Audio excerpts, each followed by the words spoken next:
Hey folks, thanks for tuning in to the latest episode of Vinyl and Vision. Here we are with episode 127.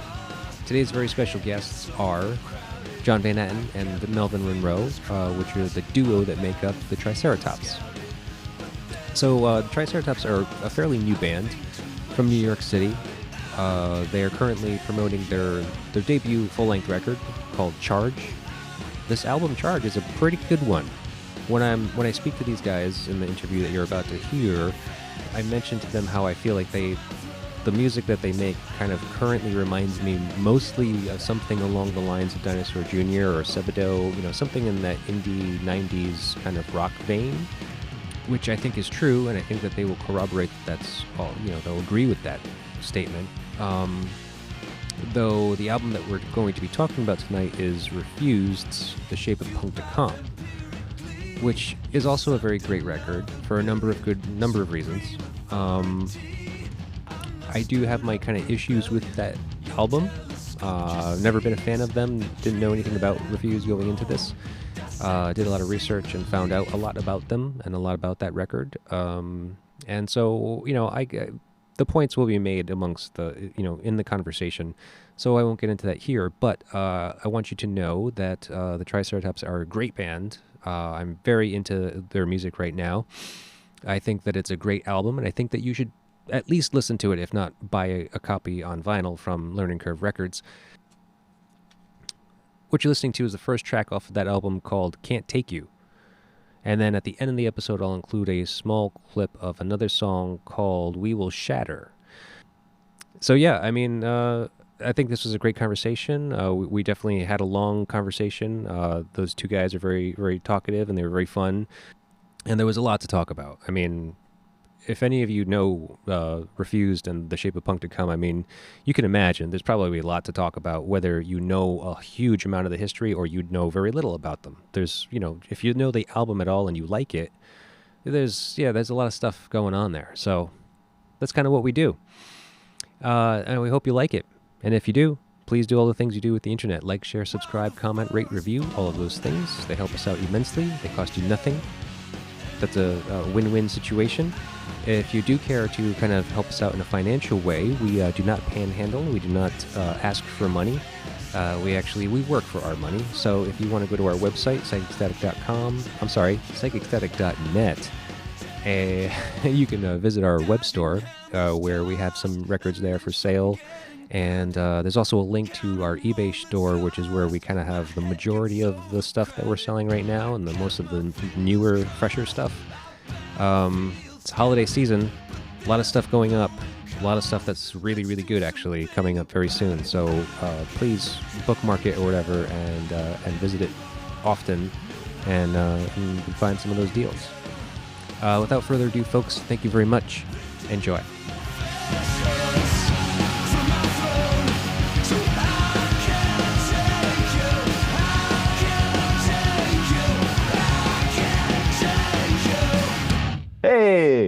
Hey, So how are you doing, guys? I'm all right. What did I miss? Not Uh, much. no, just saying. Yeah, things are all right. Worried about the state of the world, and I know. other than that, Yeah, uh, man. yeah. Well, how are you feeling musically at least then? Let's Oh, narrow it yeah, down. yeah. Musically good. We're really happy the record is finally out. We've got some shows lined up, which are, getting harder and harder to get. Mm, Uh, but I'm when we get together, if what practice is going well. yeah. It yeah, it we're still, we've got new ideas. We've got it just tries it feels good. Okay. Melvin, how are you feeling? I'm all right. I was just doing some workout on I just bought a new bus. A new bus? So yeah, so I've had a doozy of a year. So I had like a little shuttle bus, but back in the summer it was parked in Brooklyn, and it took 3 weeks to identify her, but this 19-year-old girl crashed her Mercedes into it and just destroyed it. Oh And then man. yeah, she had her car towed away, and I just I turned into a detective for 3 weeks, and I finally found her. She's 19, didn't have insurance. Oh boy. Um, had the car was unregistered, had an illegal plate on it, had it towed away by an illegal tow company, and she just hit and run. Like did so much criminal shit, and the police don't want to get involved. So I'm suing her. I've never sued anyone in my whole life, but now I'm suing this 19-year-old waitress. We have court the same day as our record release show this Friday, and Oh man. yeah, it's gonna be It's going to be an exciting day no matter which way you slice it. yeah. That's great. Oh man, I'm sorry to hear. That's always, I can't imagine how much shit that must have to be to deal with. I worked my ass off all summer, I started a GoFundMe. A bunch of friends helped me out, and I bought a bus down in Florida, and I drove it up. I got in like 2 a.m. this morning, Oh man. and yeah, Okay. so I was out there. You have to take off. I wanted to buy a school bus, so you have to take Right. off like Whoa. the this little stop sign and all the school bus like things. You have to remove them. So I was just outside doing that. So are you is that going to be the tour bus? Are you guys going to go touring on that thing? No, that the idea is that it's a tour bus. Like Yeah, that's what the last one was, and but this band's probably not going to do more. We have like 3 shows booked in November, and then unless somebody offers us a great opportunity, I guess it's not in the cards for. I would love to. John is sure. a family man. Mhm. Oh, okay. Cool. Yeah. Well, I am too. I Yeah. hear you. I know Oh what yeah. that's Yeah. like, man. Yeah. How many kids you got? You got kids? Two. Yeah, Oh. two. I a 20-month-old and a 6-year-old. Oh shit. So they're Yeah. little. Okay. Yeah, little kids. That's So serious. all the good things that people say about it are true, and all the hard things people say about it are true. Absolutely. Yeah. Yeah. Do you have Yeah. kids? I have two. Oh, yeah. How old?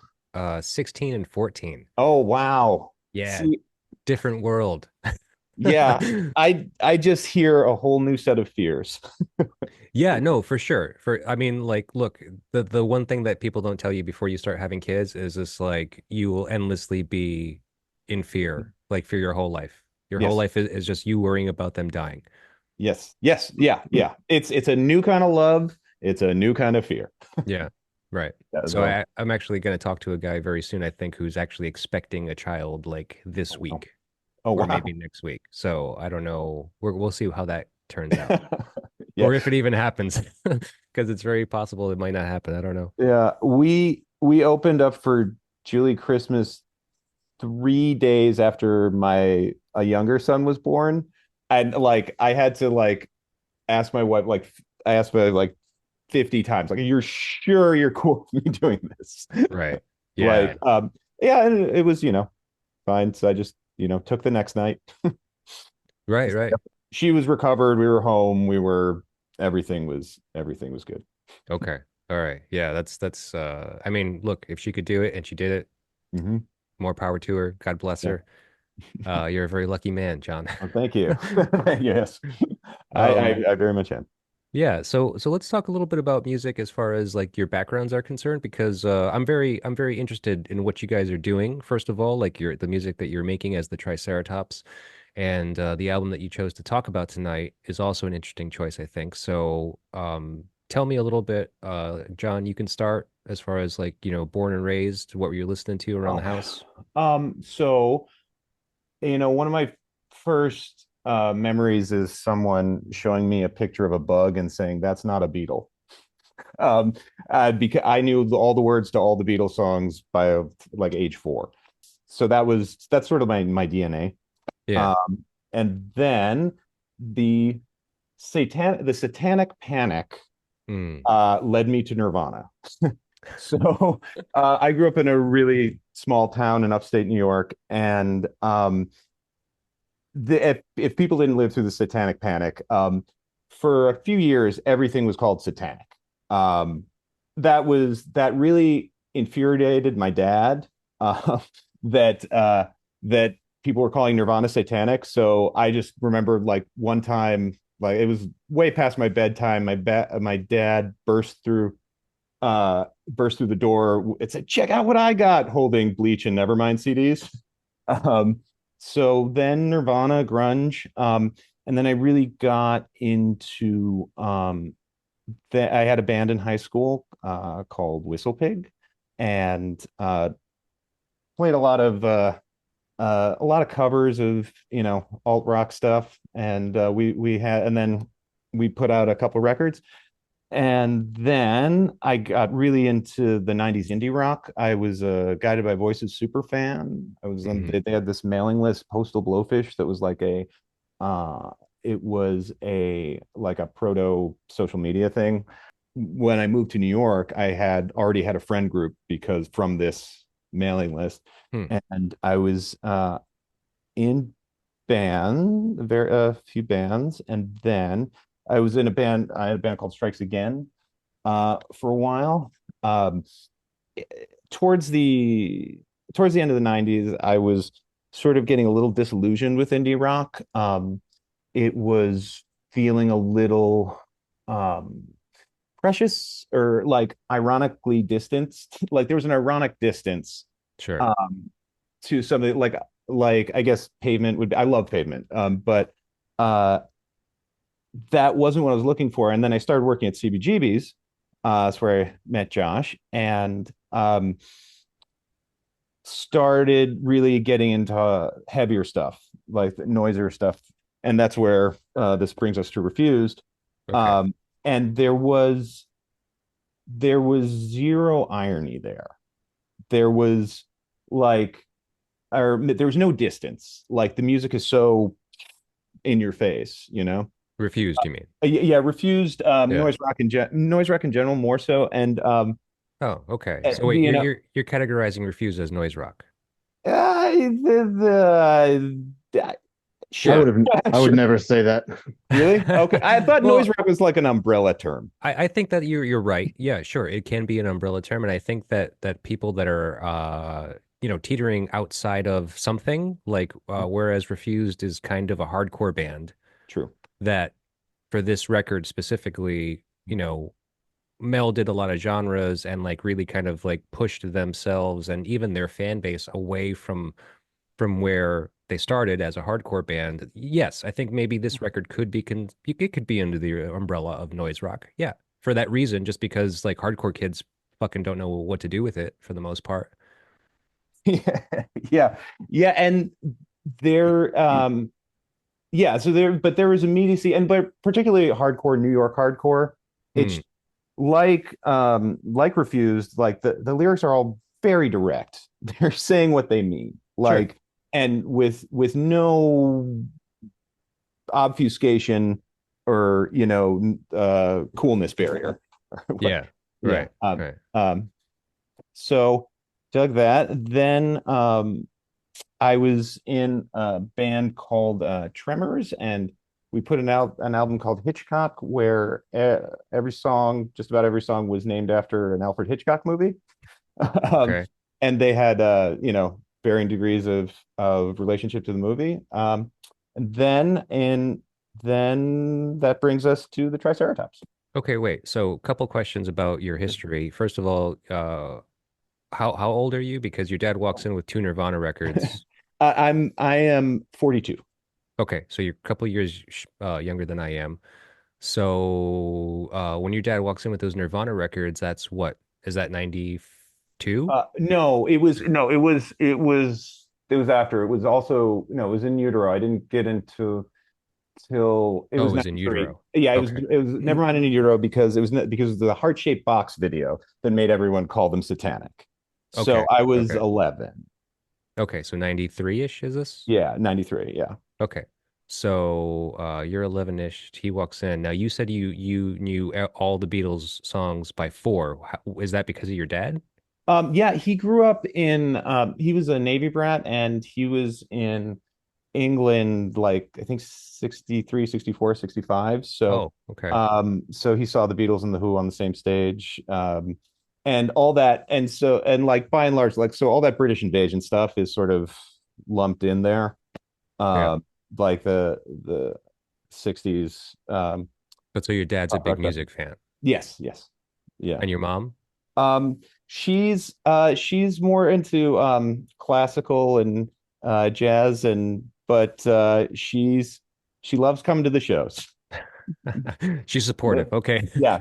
No, yeah, she is, and she really genuinely loves our music. So Yeah, yeah. Okay. Well, that's cool. So, okay, wait. So, Beatles at four, Dad's influence. He turns you on to Nirvana, I guess. yeah, and then and Sonic Youth was the other big one that Okay. we got at the time. We had this thing called Rock Video Monthly, where for like $3 a month they would send you a VHS of videos, and you could pick a genre. What? Yeah, That's so and weird. yeah, because this was midnight. We couldn't afford cable, so I didn't have MTV. Okay. And so one of the genres you could pick was alternative, and we didn't have, and they wouldn't have played these on MTV anyway. But that's how I got into Dinosaur Jr., Jesus Lizard, Hmm. The Breeders. Oh, I was wild. into before the Pixies for the Cannonball video. Was that? This is the Uh, first time I've ever heard of this. yeah, it was it was really cool. And it was like, do you remember those like really, did you see super flimsy VHSs?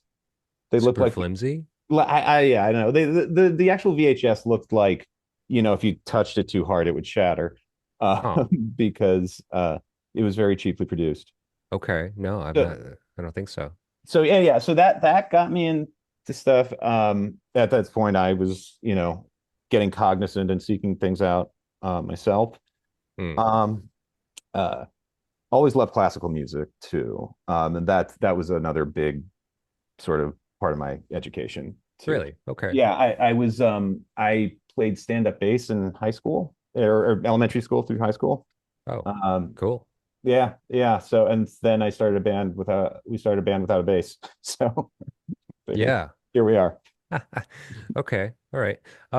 Melvin, you want to chime in here? Uh, I grew up here in New York, mostly out in Jamaica, Queens, where there's like a lot of hip hop, and I was also um super against hip hop.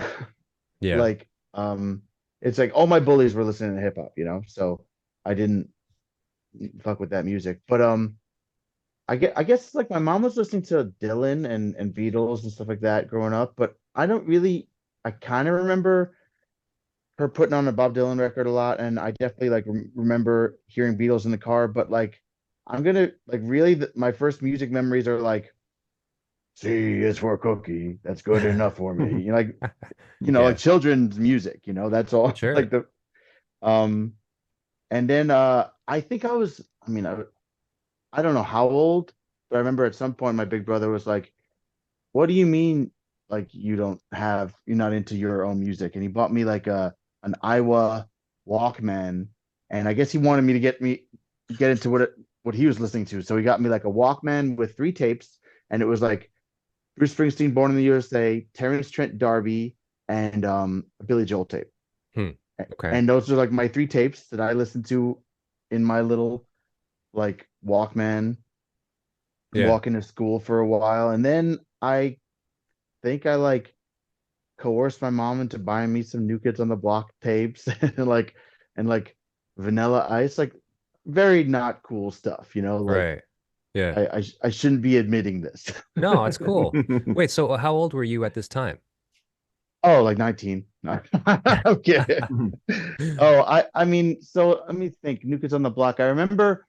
So I didn't have MTV. Like my cousins, I would spend summers out in Los Angeles with my cousins. They had MTV, and then they would send me like 6 hour VHSs of just like hit record on MTV. And I remember like the first time I went down there, I was 9 or 10, and they were like, New Kids on the Block is for girls, right? And I was like, I like it. And I Sure. remember like of all those tapes they gave me, I remember like a Poison song a lot, and I remember that Hmm. you got to move those refrigerators. I Oh loved yeah. that Dire video. Straits. Yeah. Exactly, exactly. Um, I Okay. really So, like so did go ahead. this is the 80s then.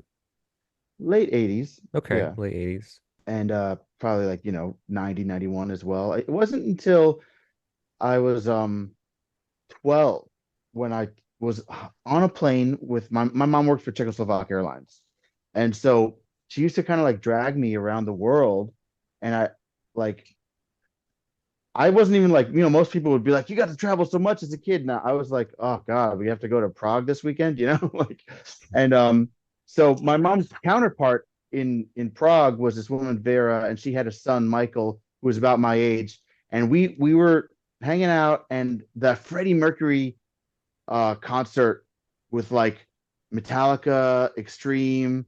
Do you remember this? Yeah. Well, is this the tribute or is this when he was still Oh, alive? No, there was the tribute concert. Okay.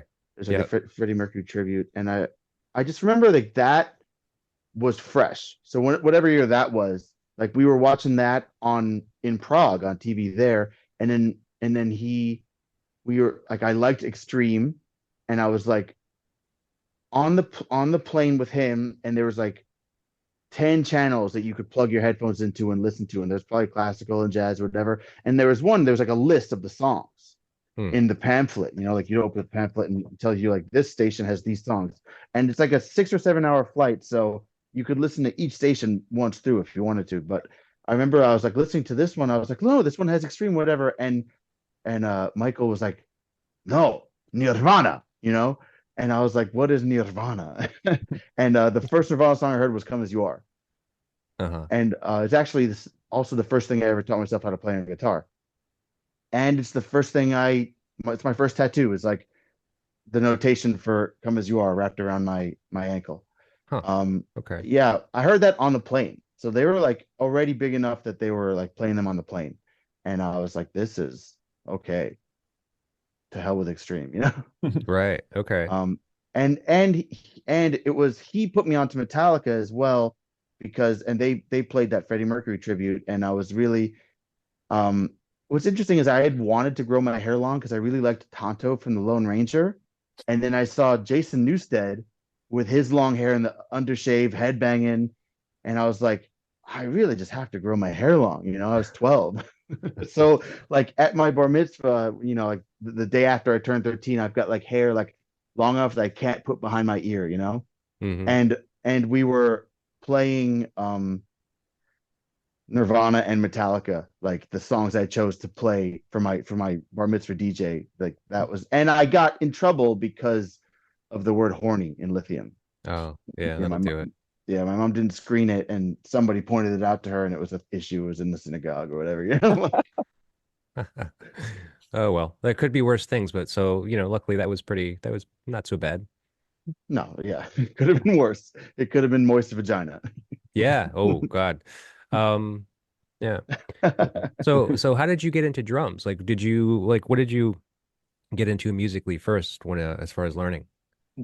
Guitar. It was Metallica that I Oh, okay. basically feel like Metallica taught me how to play guitar. Like I had picked up like tab books or tab like Guitar World magazine, and they had Hmm. like the tablature for Metallica songs like written out, and I was learning like the leads. Like I wanted to play the melodies, and it's funny, like my first band, the first guy I ever jammed with, like I couldn't play bar chord. He was like, I was just all about playing like Metallica leads, and I literally couldn't hold a bar chord.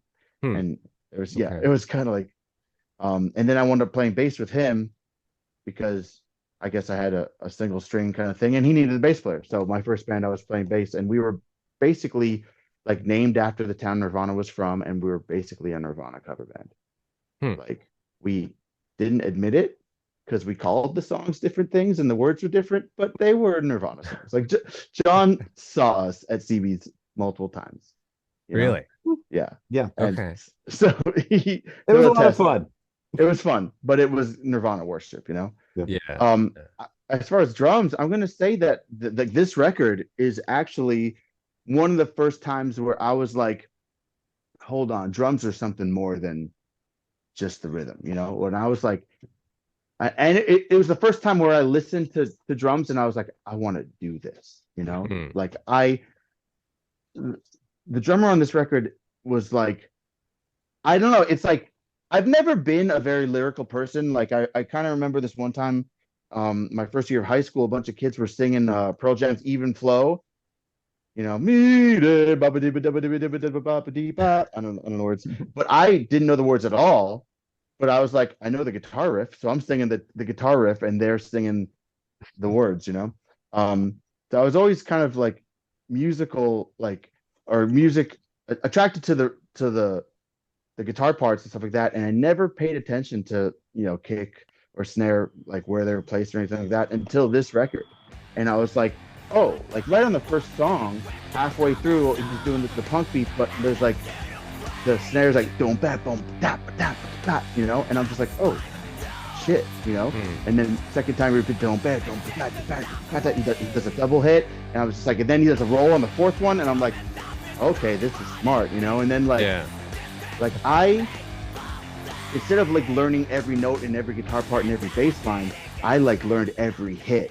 And so I'd be like, and this record also is like, I was at the age when I got into this, I was like 19 when I'm like showing everybody, like, dude, you got to listen to this shit, And so we're like sitting in their car and we're just like, listen, and I'm like air drumming along with it. And they're like, Jesus, like, every fill, I'm just like, yeah, like this is, and I didn't play drums at all, but like this was why I wanted to play drums kind of. Oh, so you were kind of learning it in your head. You were just kind of like memorizing all of the hits. Oh, absolutely. Sitting on the subway air drumming, So when's the like first time you try to play it? probably around the time that John and I discussed starting a Refused cover band in like the early 2000s. And I Okay. mean I tried to play drums with a coworker of ours, Luke, trying to do this death metal with a lisp kind of thing. It was called necrofecal consumption, but I mean I could not play the drums at all. Yeah. And and to take on the drumming on this record is it's ambitious. Like I just Yeah, couldn't. I I would Yeah. say. Sure. Even at this point, like I listen to it and I'm like, there's some parts where I don't know what he's doing here. Hmm. There's two parts in the record where I'm just like, what the hell just happened? Like I wouldn't even know how to play that still to this day. And I've seen them like 6 times. But Really? Huh. yeah. I also like I feel like I learned the drum parts on this record better than they did. Like on New Noise, there's on the verses, this is gonna be maybe annoying, but the kick pattern is like it's not just like and one and one, then it's one and one, then he switches back to one and he just two more times before the chorus, and Yeah. then and I love it, and I thought it has to be intentional. He did it the exact same way both times, right? But then when I saw them live 20 years later, whatever it was, he didn't do it at all. So he just, it's just a coincidence. Like he was doing it random, or he Hmm. forgot the plan, or just didn't care as much as I cared. Like, Yeah.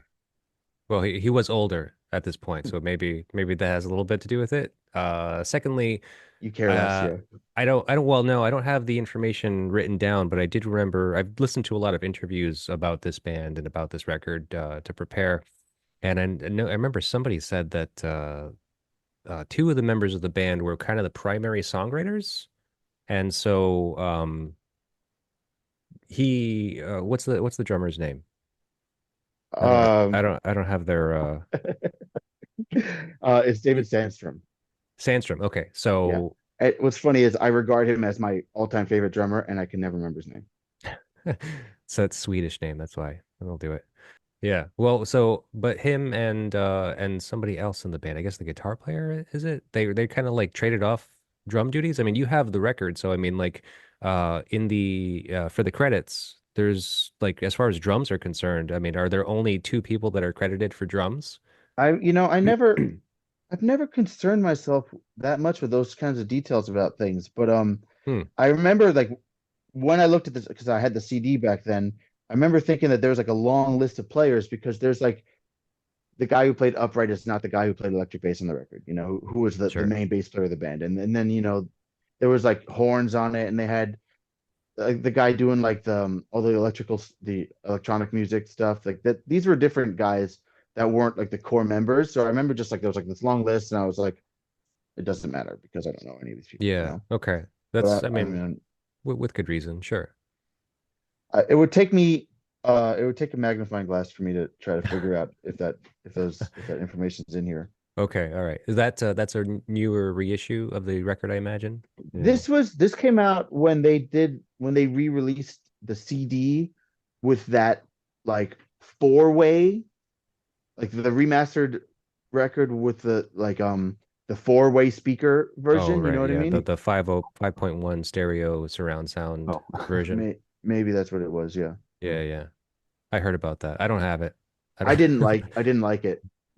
And it was funny because I remember this was one of the CDs that I had in my Discman all the time, and I was, skateboarding, and I was a horrible skateboarder, so I was eating shit all the time, and like the Discman would be in my back pocket, so I was always smashing Discmans and always smashing discs, Yeah, of and course. so I bought this record a few times, along with like Bark Market Records and Unsane Records and stuff, and I remember when I got the new CD, I was like, this sounds different, and I kind of hate it, like. Hmm.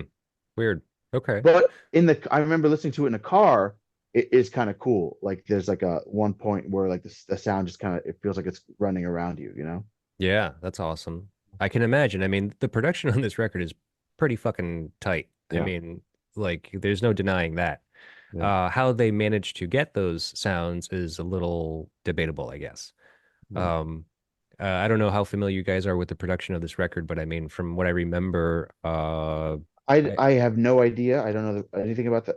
Those sort of things, like knowing too much can ruin it for me. sure. Like I like the idea that they played these songs live and and put a couple mics on them, and like that's what I want to just believe with every record I listen to. Okay. All right. Well, I mean, we won't go too far into it then in that case. I mean, because I appreciate that. I Oh, understand. it's I mean, okay. I'm old enough. I can handle a little disappointment. yeah, well, I mean, I don't have the details in front of me anyway, but essentially, I mean, like this is one of the first like kind of digital like they recorded onto tape, but it's one of the first digital programs that they were used fucking I want to say it was like Sound Designed or something like fucking whatever it is.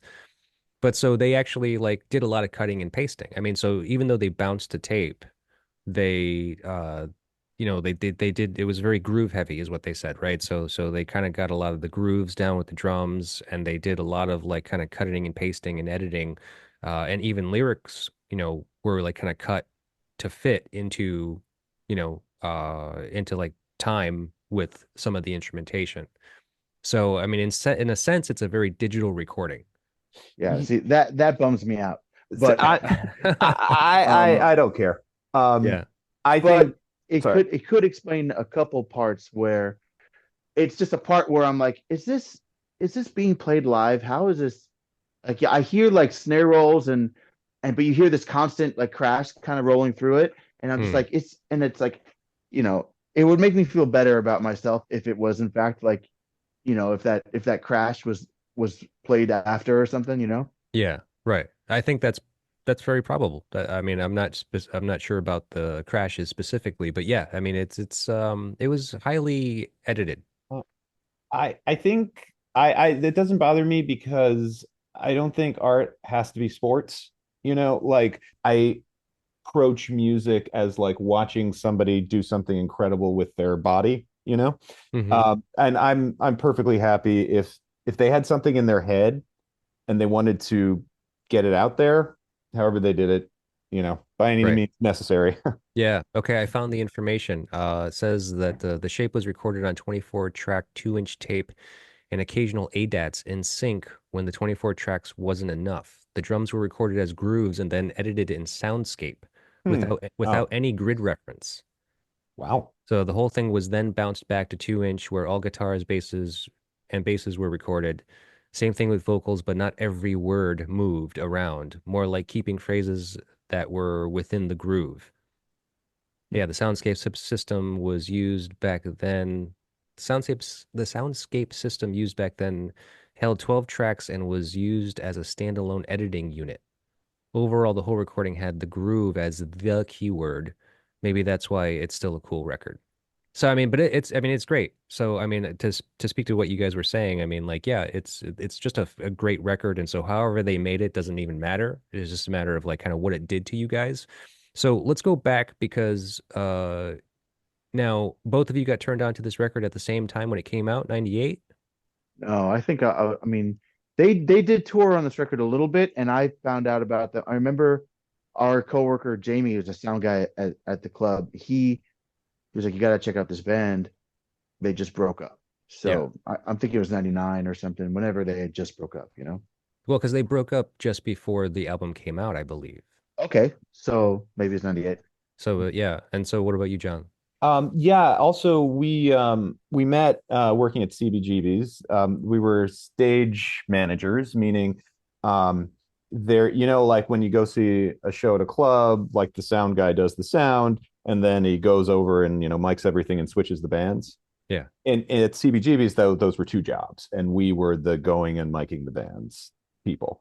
That's what's called sound manager. Stage manager. Stage manager. Okay. Yeah. Um, and so this was on heavy rotation at the club. And I remember the first thing that caught my ear was on Summer Holiday versus Punk Routine, like it sounded like Merchandise by Fugazi, Hmm. the opening riff. And so that sort of intrigued me. And so they would play this, and the other big one was Ziggy Stardust Okay. Cool. that that was just in the heaviest rotation, and yeah, that's how I got into it. Right. And so you guys were both working at CBGB's and did you both start around the same time? Like when did you start working there? I started there in 97, January of 97. Yeah, I was there from 99 to 2004. Yeah. Wait, and so I mean then so you 97, I mean 97, John, you would have been uh no, 15? Yeah, I was 15 and 97. I came to I moved in 99. I moved So to you were this. there at 99, so that's Yeah. you were So 17? 17, yeah. so you Um, started there, you were really young, you were a teenager. yeah, yeah. There were multiple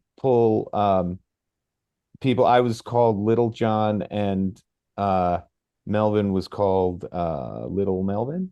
They called me Little Josh. Okay, yeah, sorry. I didn't want to reveal your secret identity. Well, you already did earlier. You blew Oh, it. did? That's Oh right. man, That's sorry. right. I was confused. I Yeah. was just like, who's Josh? Josh isn't in the room.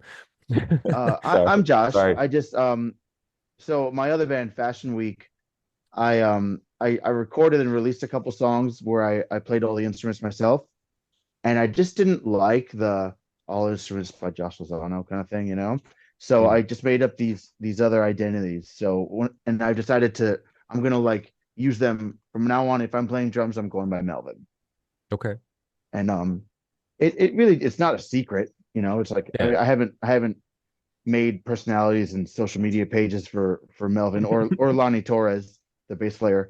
Oh, Um, I just that's who gets the credit, you know, on Sure.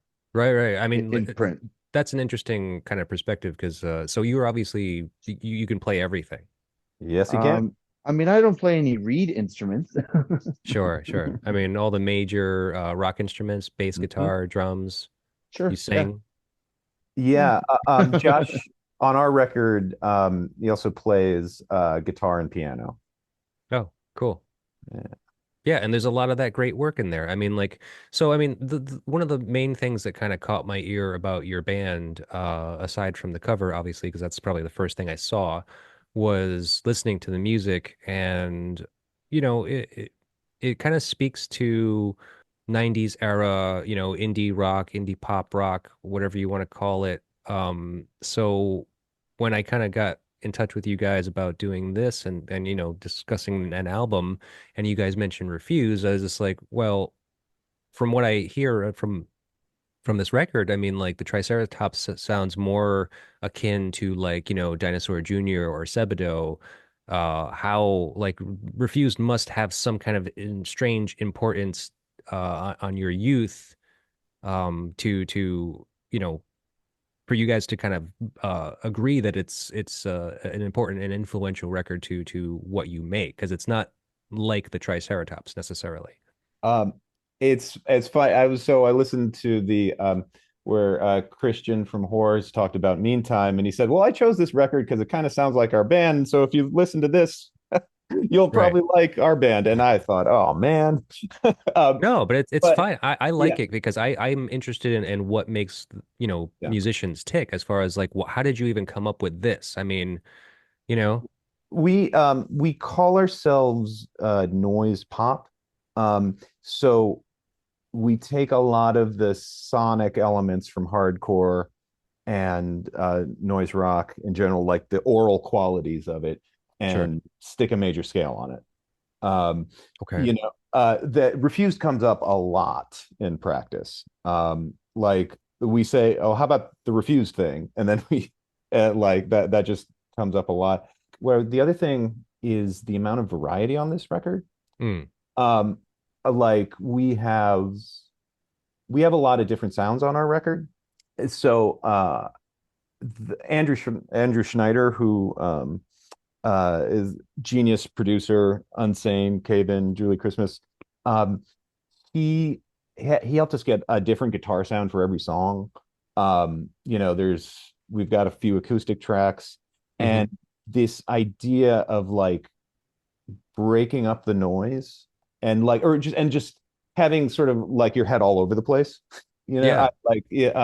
So and I really think it helps with re-listenability.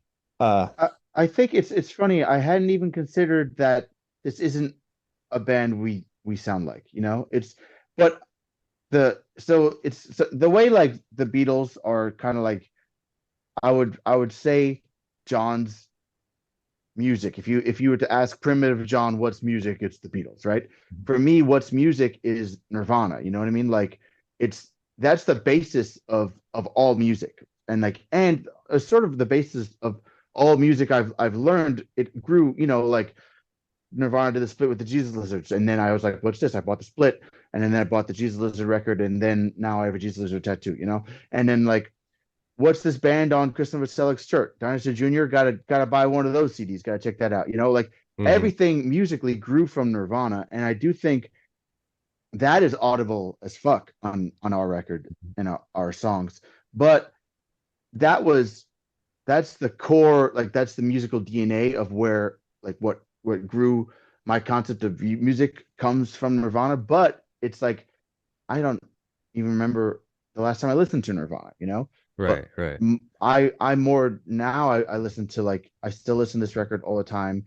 You know, I would like if you say what's your favorite band, it's going to be a toss up between Refused and Botch, maybe also ISIS. But I don't even listen to ISIS as much as I did. But it's also in the dark sense of music. That's part of my DNA. Yeah, yeah. Um, Well, I mean, that makes sense. I mean, you're at the age where, you're close enough to me where, Nirvana was like the fucking band that really opened it up for all of us. yeah. how old are you? 44. So I'll be 45 in a month. Yeah. So I mean, like, when Nevermind came out, because that's the first Nirvana record I heard, I understand that Bleach came out before that, but to be honest, I was of the age where, Yeah. Nevermind was the first one I got to hear, and that was what, 91, so I was like 11. To speak to your point, like, yeah, like everything I've learned ever since came from them, specifically because of fucking Kurt, because like, Yeah. every interview you ever saw or read with him, he just went over lists of bands that he was inspired by, and you're like, oh, which one did he say? Oh, right, I gotta go find the Vaselines, I gotta go find Mhm. Melvins, I gotta go find Jesus Lizard, and then all this shit, and like, yeah, and now here we are, decades later, and we're like, obsessed with all those bands that kind of came Yeah. from his influence.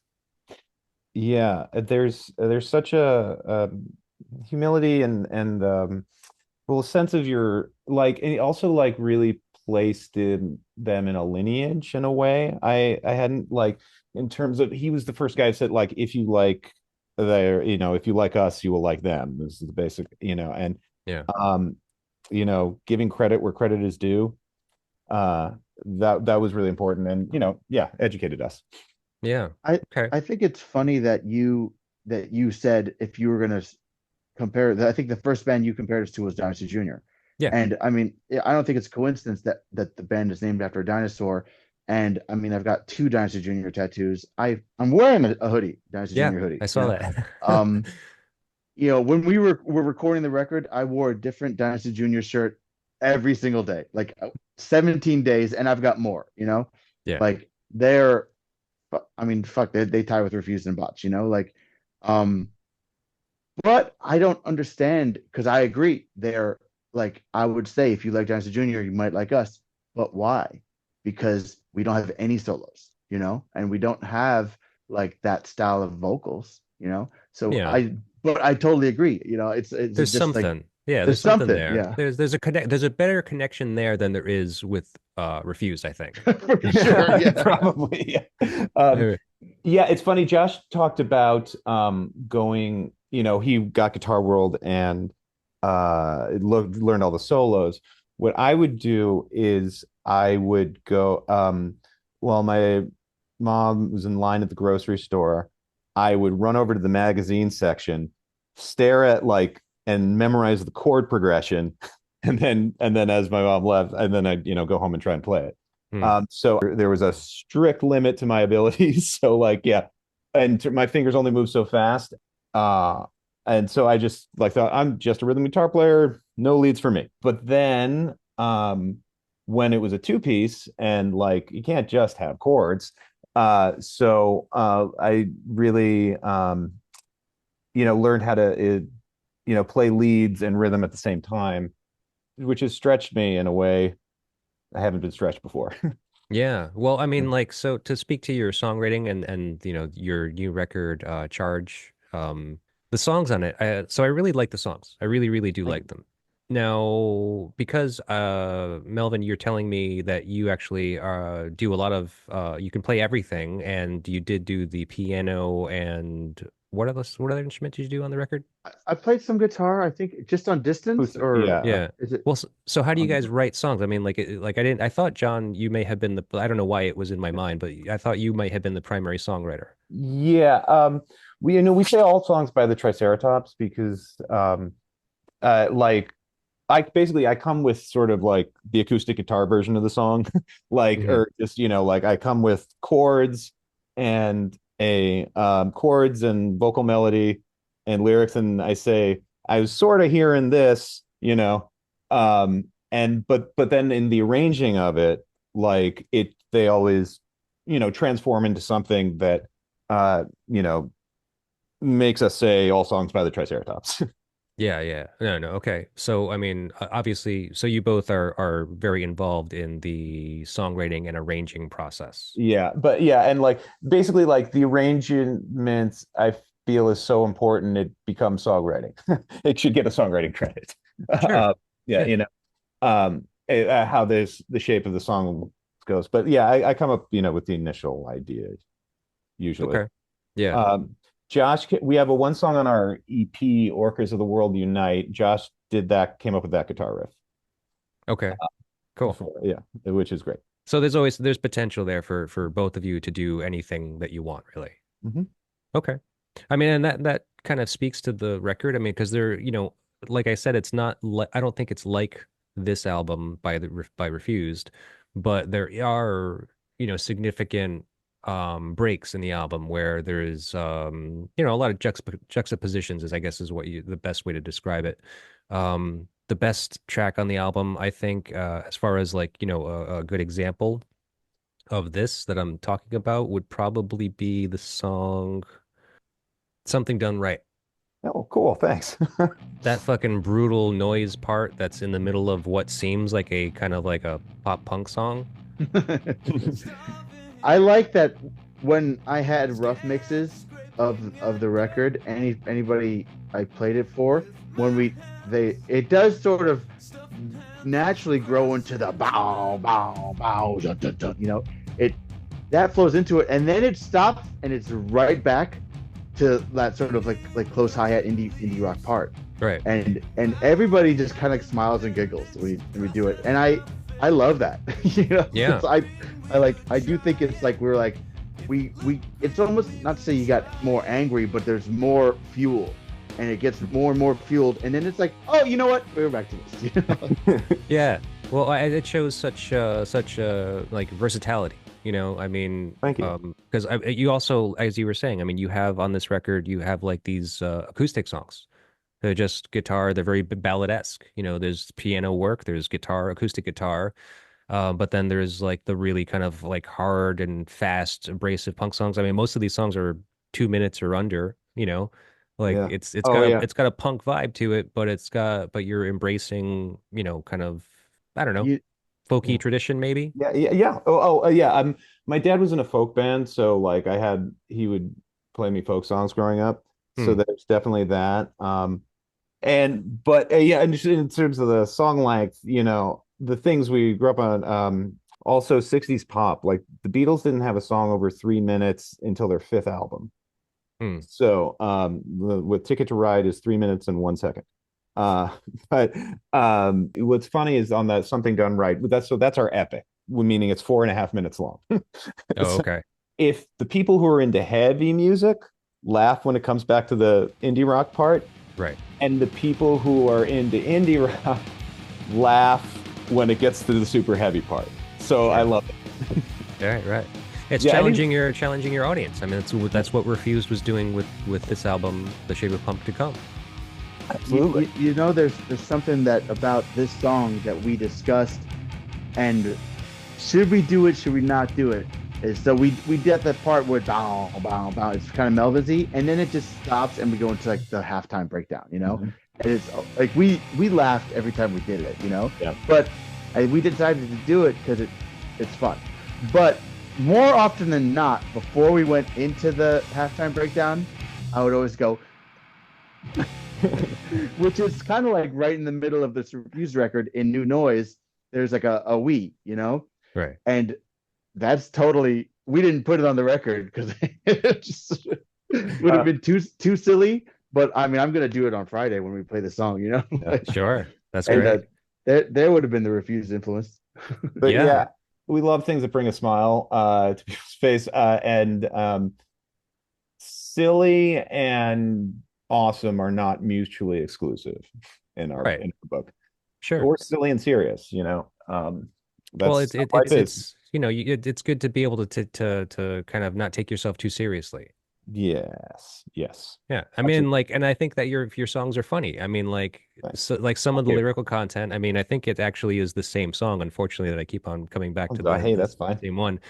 But there's the lyrics in there about not needing your appendix, right? Because Yeah. as cavemen, we were just trying anything that was green. Hmm. Yeah. This is my that's my human pride song.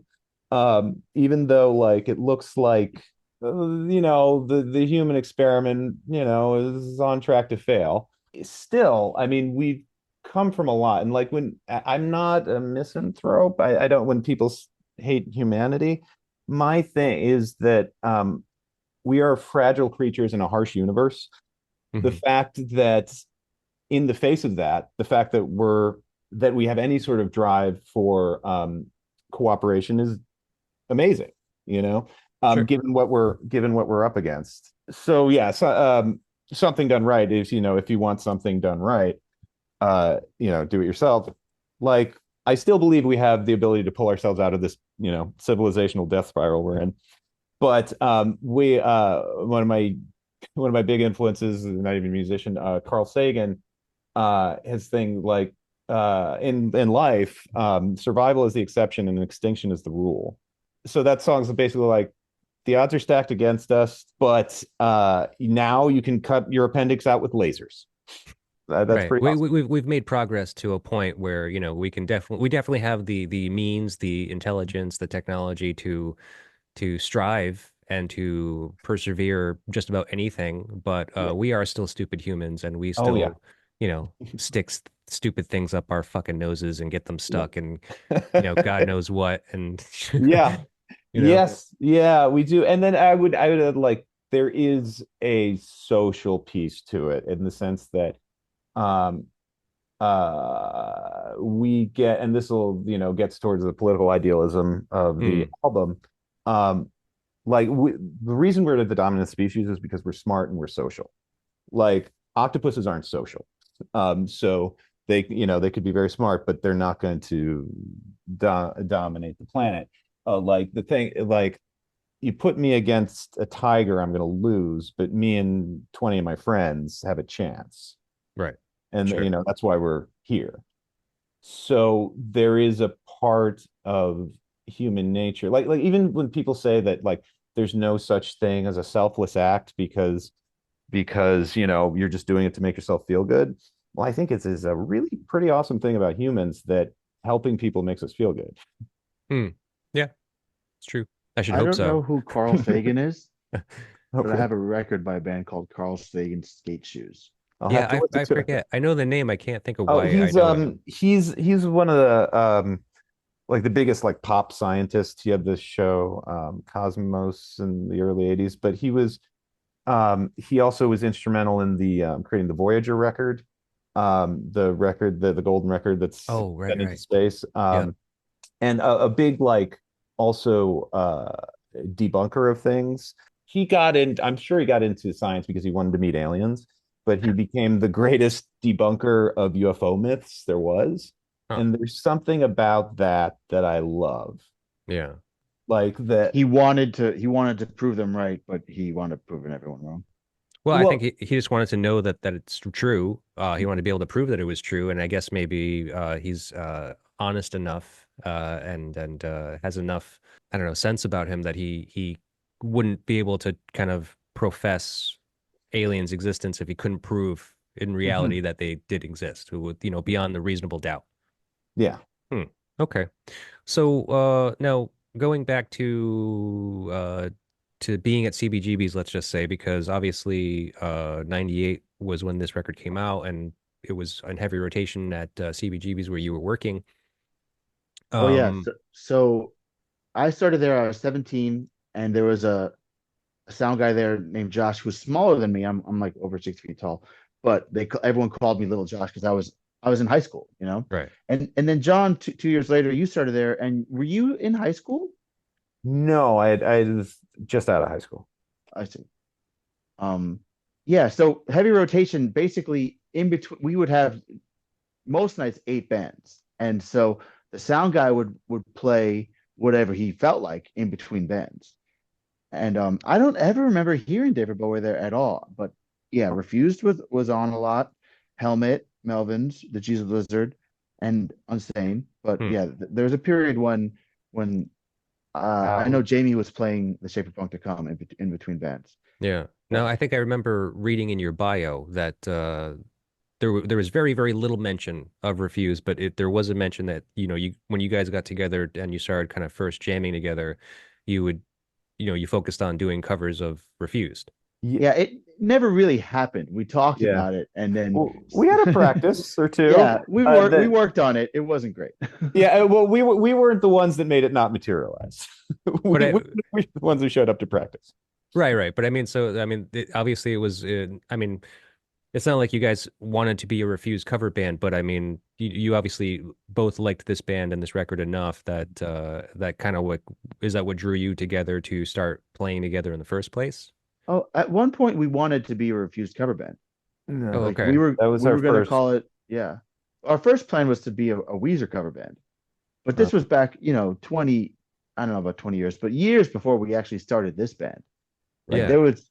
I mean, that was when the club was still open and we could hang out, in between. I guess John was going to school and I was working several nights a week, and we got together a couple times, but nothing really happened from that. And the club closed, and I didn't see John for years, Oh, like okay. yeah, like a decade. Like I mean, how long? probably, yeah, long time. So then Yeah, how did you reconnect? you were working at, was it Irving Plaza? Williamsburg Music Hall. Williamsburg Music Hall. It was a Future of the Left show. Hmm. Uh, the band, Andy Felix's band after McCluskey, and looked up on stage. Oh shit, there's Josh, and we exchanged numbers, and then You know everyone. what's funny is I, I set them up for sound check, and I remember thinking like this guy kind of sounds like the guy from McCluskey. I didn't know the band. And then I saw you either in the crowd or in the bath. I think I saw you in the crowd and we said hi, but then we talked in the bathroom. You had recently been divorced. We talked about that for a minute, and then I was like, "So you're here for this band? This guy sounds like this band McCluskey. You'd probably like them." And John was like, "Yeah, of course I know McCluskey." And dumbass, this is the guy from McCluskey. And yeah, I think that I was playing in a band in my band Fashion Week, and I think I don't know if we exchanged numbers, and I used back then I didn't have social media, so I would literally and it's probably more effective than posting. I would text like everyone in my phone records and be like, I'm playing Friday, please come. Mm. My band's playing this night, please come. And John came. And that's sort of when we started like talking more and we were like, we should jam, and And I played bass for a tour with Fashion Week. yeah, that Uh, happened. I think yeah, we East had we Coast. already like done some Triceratops work or no? No, I don't think so. I think it was like a German of an idea. Like I knew. Yeah, Yeah. so at some point I needed a bass player for a tour and I asked John because I know he's a great player and I saw his band Strikes Again many times. I played guitar Yeah. for Strikes Again for one Yes, he show filled in show. in a bear suit. Yes, he played in a bear suit. um Huh. but I probably, in those drives maybe is when we might have budded the idea of actually getting together and playing some music kind of like Future of the Left or McCluskey. Maybe around then, but there was a lot sort of would get in the way of us doing stuff. And so like our first practice was actually the day Bowie died. So we're Oh. talking 2016. So we had a lot of stops and starts. But yeah, once eventually, yeah, then it just sort of eventually came together. Yeah. Wild. Okay. So I mean, so you guys have had kind of I and, mean, and we wrote a song that day. Yes. Yeah, it's actually on Conan Neutron's uh here's a new thing label sort of thing called Seismic Waves, and they oh, okay. on his the Seismic Waves compilation #1, there's a song called Procrastinating, and we wrote it, the musical part we wrote in the time it takes to play the song. The like so I was just going chunka chunka like randomly, and Josh said, "What was that? What'd you do?" And I said, this." Just do that, just loop that. And then he came in with this killer beat, and then we were just looking at each other, and we just both knew, like, okay, now it's when it comes in, and like, and then we came in big, Hmm. and crashy and splashy, and then we're like, okay, now's when it goes down to the verse. um, and and then this is also, just through eye contact and facial expressions. And then we did a stop. We both stopped at the same time without doing anything. We both went to halftime at the same time without saying anything. Huh. And yeah, So it that must have been like after the tour because I think that there's a thing that happens between players when you're on tour that like you just sort of start to almost read each other's minds. Sure. When you played together a bunch of nights in a row, and so maybe we got together. We're like, hey, let's try another thing where I play drums. And I don't remember even if the recorded version of Procrastinating has um the drum roll, but I remember I did in between verses. Does it have it that like well, that's a good question. But if any case, because that song was cut from the record, you did take the little refused snare fill and put it on our on most refused like efficiency? song. Yeah, yeah. Efficiency expert. So yeah, there's an influence. Although the end of a song on this record, there's like a something like that, and we just do a more primitive version of that at the end of one of our songs, and Okay. in the middle of that song, Procrastinating. And Hmm. I remember we discussed it. I was like, oh, I like this. It's kind of like Refused. I remember Hmm. that And discussion. Okay. yeah, So sorry. we need to talk about this Sure. record Yeah. because I have a lot to say about this record, really. Oh, me too. Um, well, I mean, like, first of all, I mean, I'm going to ask some kind of maybe out there questions. So, and let's see where these go. But this is my first time listening to this record when you guys brought it Oh to my wow, attention. cool. So, Really? yeah, I've Okay. never I Awesome. never heard it before. I mean, like 98, I guess I was 18 years old. I definitely was getting into like heavy music, but I think by that point I was already kind of starting to meet a lot of people in the local music scene, a lot of artists and stuff like that, and that's when kind of like noise rock started to come in. So anything that was like kind of hardcore adjacent, I kind of really steered clear of. But not to say that this is, a specific like a solely hardcore record, but it definitely has those elements, and there's a lot of things I don't like about this record, and like I feel like it's a little dated in the sense that like especially for our age range, this is like a predecessor to like what ended up becoming new metal, You Hmm. you know? think? I mean, don't you I think? I think mean, like time-wise, 98, like, you know, I well, I would blame Helmet for sure. for new Sure, yeah, yeah. metal. Yeah, but they interesting. but they were also like a kind of an indie band. I mean, and I know they were on Interscope and that was kind of a major, but I mean like, they were like the buzz band on MTV. They were not huge necessarily. They never reached that point of like arena stardom, but I mean, yeah, a lot of like metal bands like, Korn and Linkin Park is actually cites Refused and this Oh record as an wow. influence. Paramore cites this band as an influence, this record at least.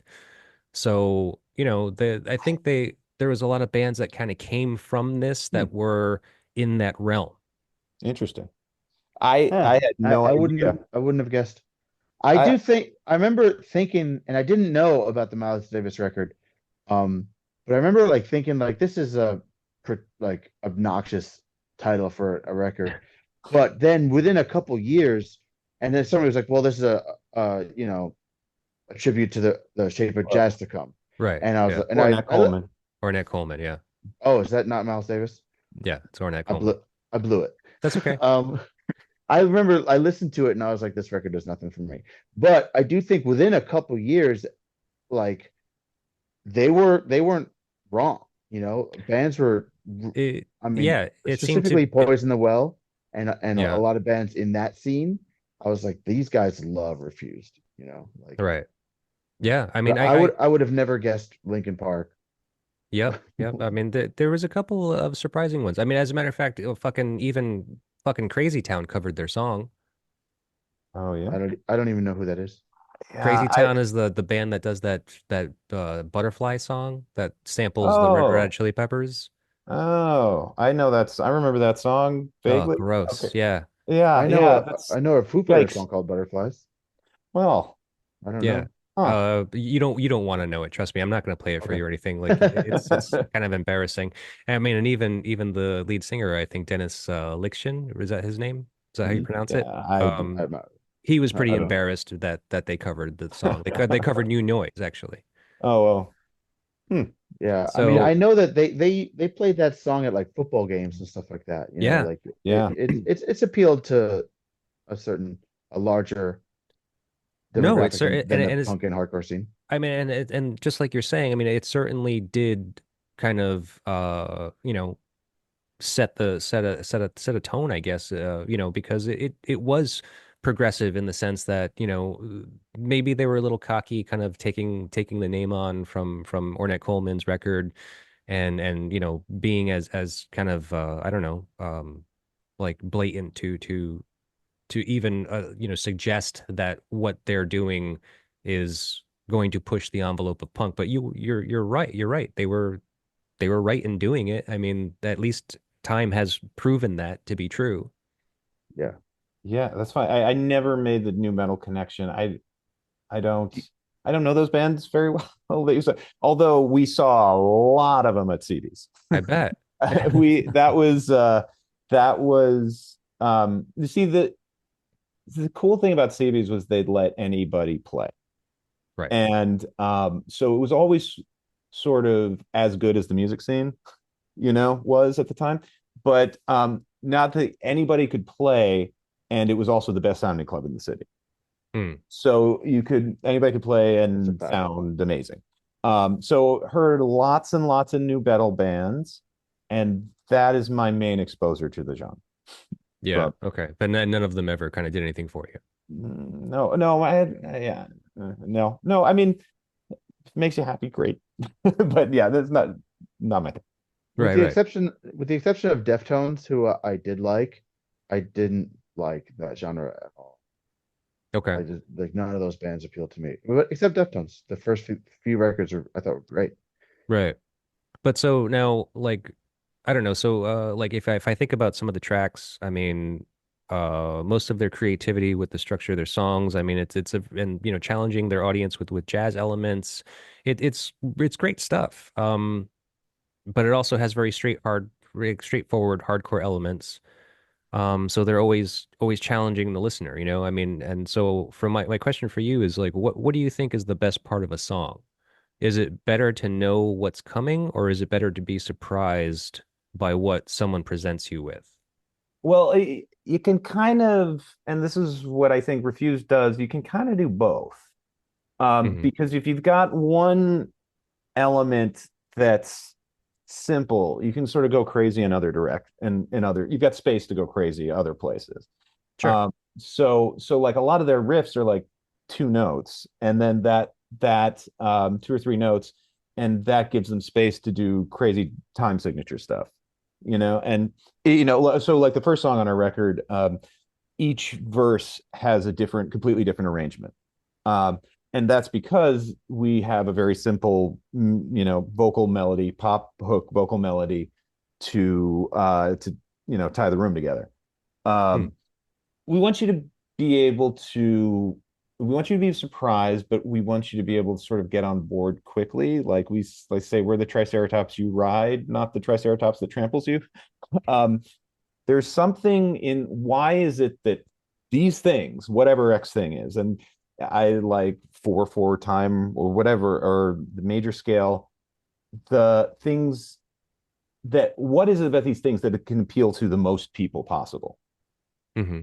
Like what there is sort of a power there. And so I don't want to shy away from the obvious. Like if something feels, well, basically it's a feel thing. If something feels right, we'll we'll do it. And if whatever sounds cool at the time, basically is Sure. our.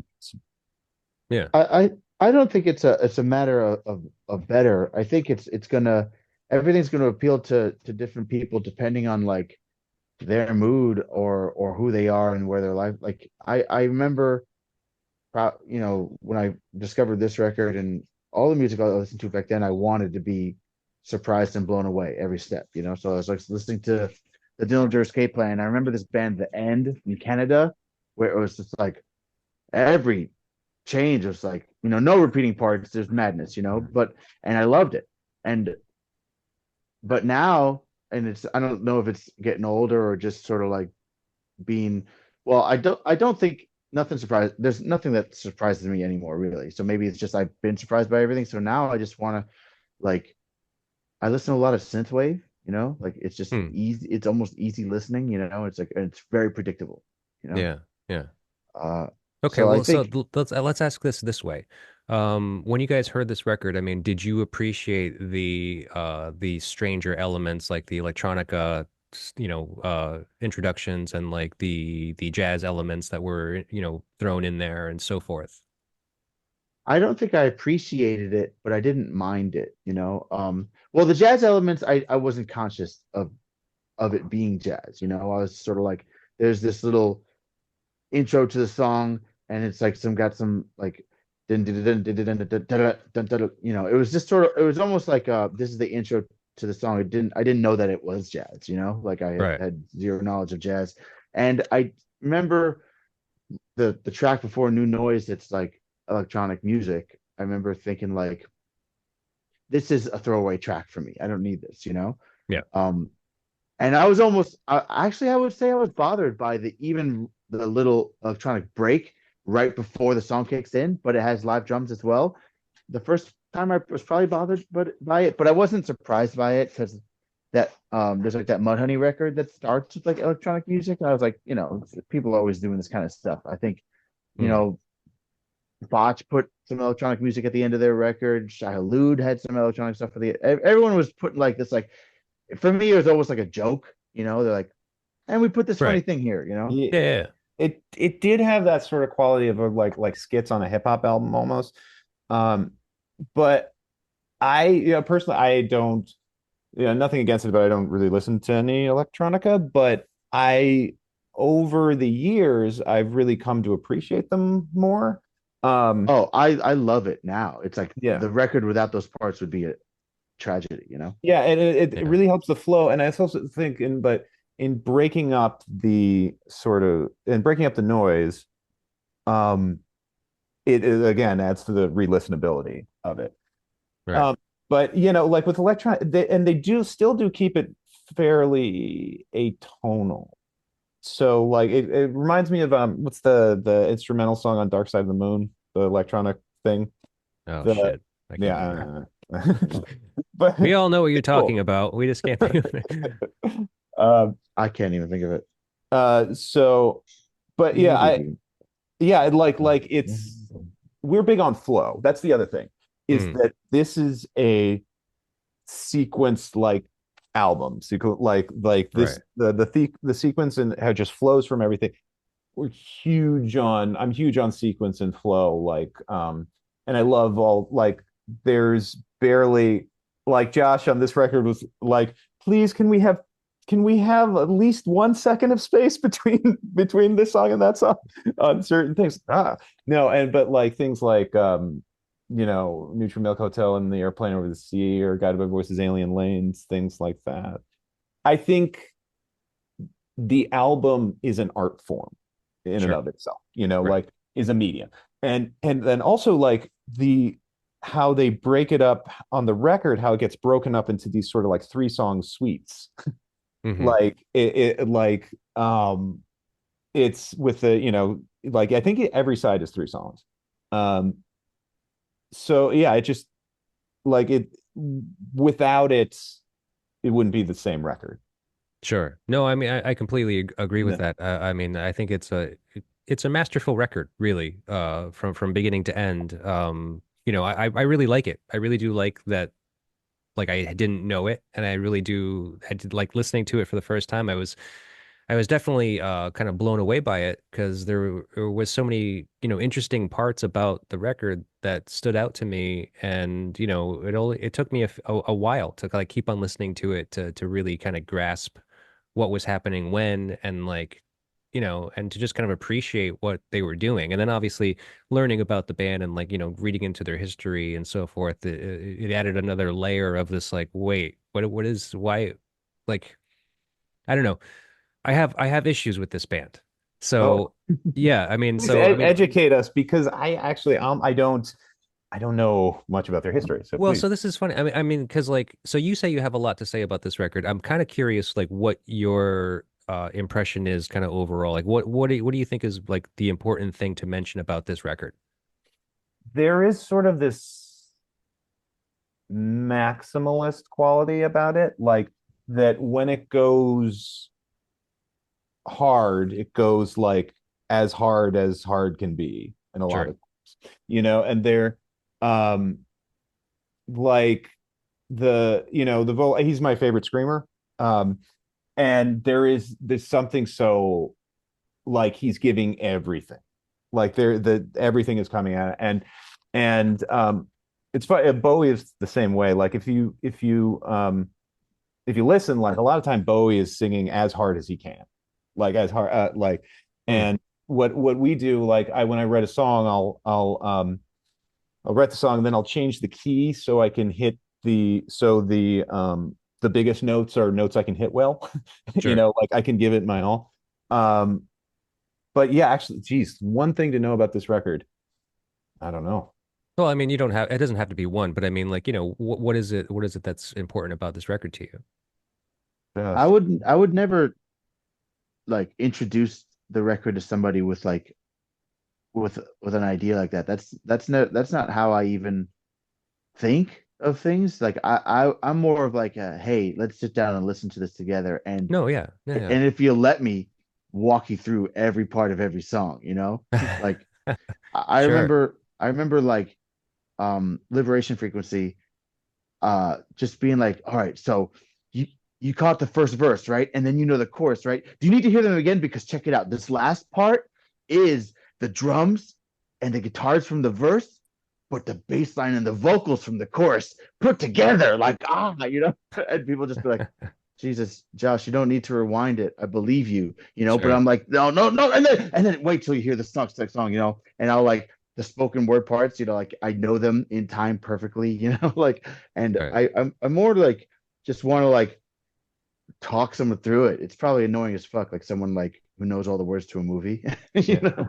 Yeah. Well, I mean, that happens. I mean, like when we're excited about records that we love, I mean, yeah, and especially when you're dealing with somebody that doesn't know that record, it's like, yeah, obviously you want to, kind of let them in on the secrets, let them in on what is so amazing about it to you that you've understood over time and kind of learned over the years as well.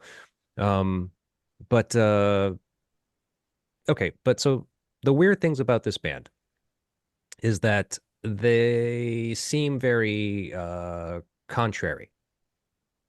Like everything from the name of this record to the artwork of the record to elements that have definitely been influences on them that we can kind of like look back on and we're like, oh, that's kind of weird. The socialist aspect of their lyrics, like their politics, being so anti-capitalism, but at the same time, it's like you're in a fucking rock band. Come on, like, I mean, you don't sign a record deal and like expect to go on tour and like expect to make no money and be happy with it, and ultimately breaking up because they're the tour that they were going on in support of this record was a massive failure. Like they weren't, nobody was showing up. It was poorly booked. They're playing basements. That's where they broke up in Virginia. Wow. It's like, I mean, Yeah, they played like a VFW in Long Island. Like I know people who were there. yeah. Yeah. I mean, it's just, I mean, because it sucks for a band, right? I mean, like we all have experienced that where like, you play a show to nobody or something. It's just like, but you've made this great record, you know, like you expect people to kind of like go insane over it. Doesn't happen till many years down the road. But I mean, like, at the time they were already like going through some major inner turmoil amongst band members. So like by the time they were recording this record, they were already kind of knew like the writing was on the wall. Like they weren't going to make it. Hmm. They forced themselves into a tour opening up for Frodis, I think it was, right? In the US. Only made it like 6 dates, I believe it was, before they ultimately broke up. And like before the tour started, I think they already kind of knew like this isn't work, like we might not make it. Like we know we're gonna break up. Let's see how far we get. And they got to like, 6 dates in, 8 dates in to Virginia. Huh. The, It's funny that I've toured with the guitar player Frodis, and we didn't ever touch on that. You remember Brendan from SFA, John? yes. Yeah. So the first time I saw Dennis Lixon perform was with the International Noise Conspiracy, and I had to talk to him and tell him how much I love Refused. And he was like, I probably mentioned I worked at CB's, and he was like, "Do you know Brendan?" And I was like, "Yeah, of course." And he was like, told me the story. Refused toured with SFA, like a full Europe tour. Is that Super Furry Animals? That's No. that's FFFFA. You, stands for anything. Oh, it's okay. a hardcore band. Oh, Yeah, okay. they were New York City hatecore. But yeah, they were bigger in Europe than they were in the States, but like contemporary with like Cro-Mags, like around that time, or Okay. more, maybe more around the Snapcase time, or somewhere in between the two. But I don't. That was a bit of a tangent. Sorry. I don't think that having a capitalistic view or a political view necessarily means that you don't want to succeed or sell records or whatever. I also think that whatever we feel or believe, be it politically, we're all products of our environments. So as much as you might disagree with one thing or another, you're programmed to want or feel a certain way about things. Hmm. Um, but I mean, I don't think a band wanting to succeed and sell records and spread their messages is necessarily conflicting a capitalist message in the songs. Right, Uh, right. yeah, there's a super chunk line. This is not where we belong, but it's where we are right now. Find a place and settle down.